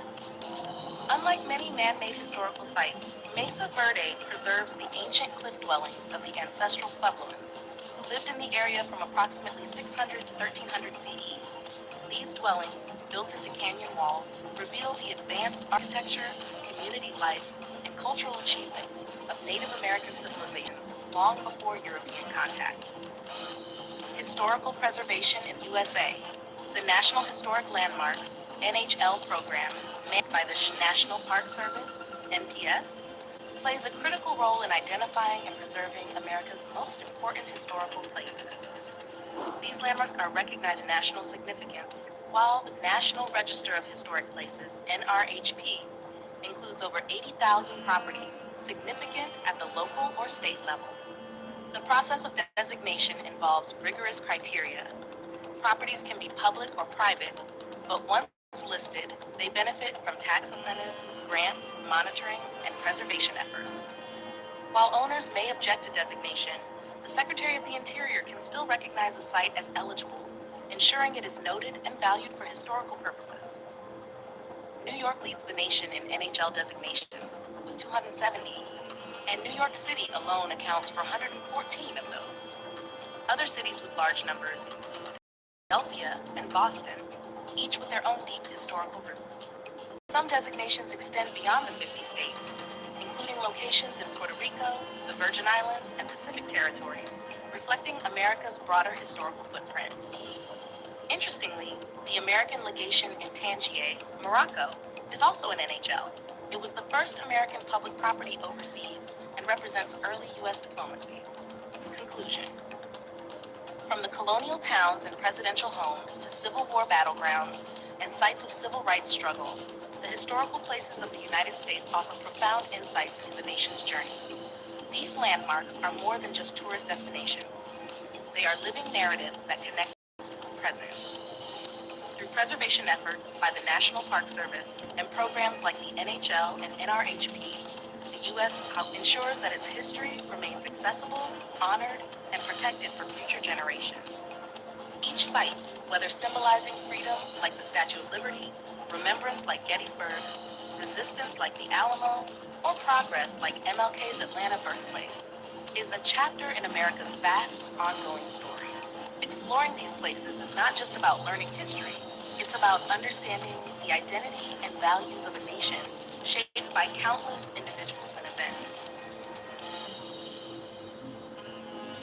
Hello, ladies and gentlemen, I hope you love this video. Before leaving the video, I request you once again to hit the subscribe button, like this video, and share this video link, and the link of the channel on WhatsApp group, Facebook, Instagram, Pinterest, so that others can the same knowledge as you got. Thank you so much. Keep loving the world and keep supporting.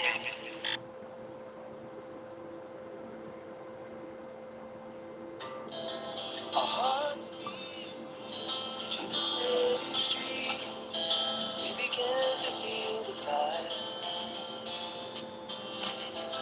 We rise like tall buildings as the chemicals that take us higher. Only for educational and promotional use, so that a visitor, a fan can increase his own knowledge for the world. That's again today's video, man. Hey, Paisni. The history and Hey, geography Paisni. of Georgia, created by Admin Sonny for educational Paisni. purposes only, to grow your knowledge about the चाची world. कहाँ हैं? Introduction. The country of Georgia is a small but historically rich nation located at the crossroads of चाची Eastern कहाँ हैं? Europe and Western Asia, nestled in the South Caucasus region. चाची Despite को its तो चाय modest they they. size, Georgia's history is deeply fascinating, stretching back thousands of years to the prehistoric era. It has been shaped by powerful kingdoms, foreign invasions, golden ages, and modern struggles for independence. Alongside its history, Georgia also boasts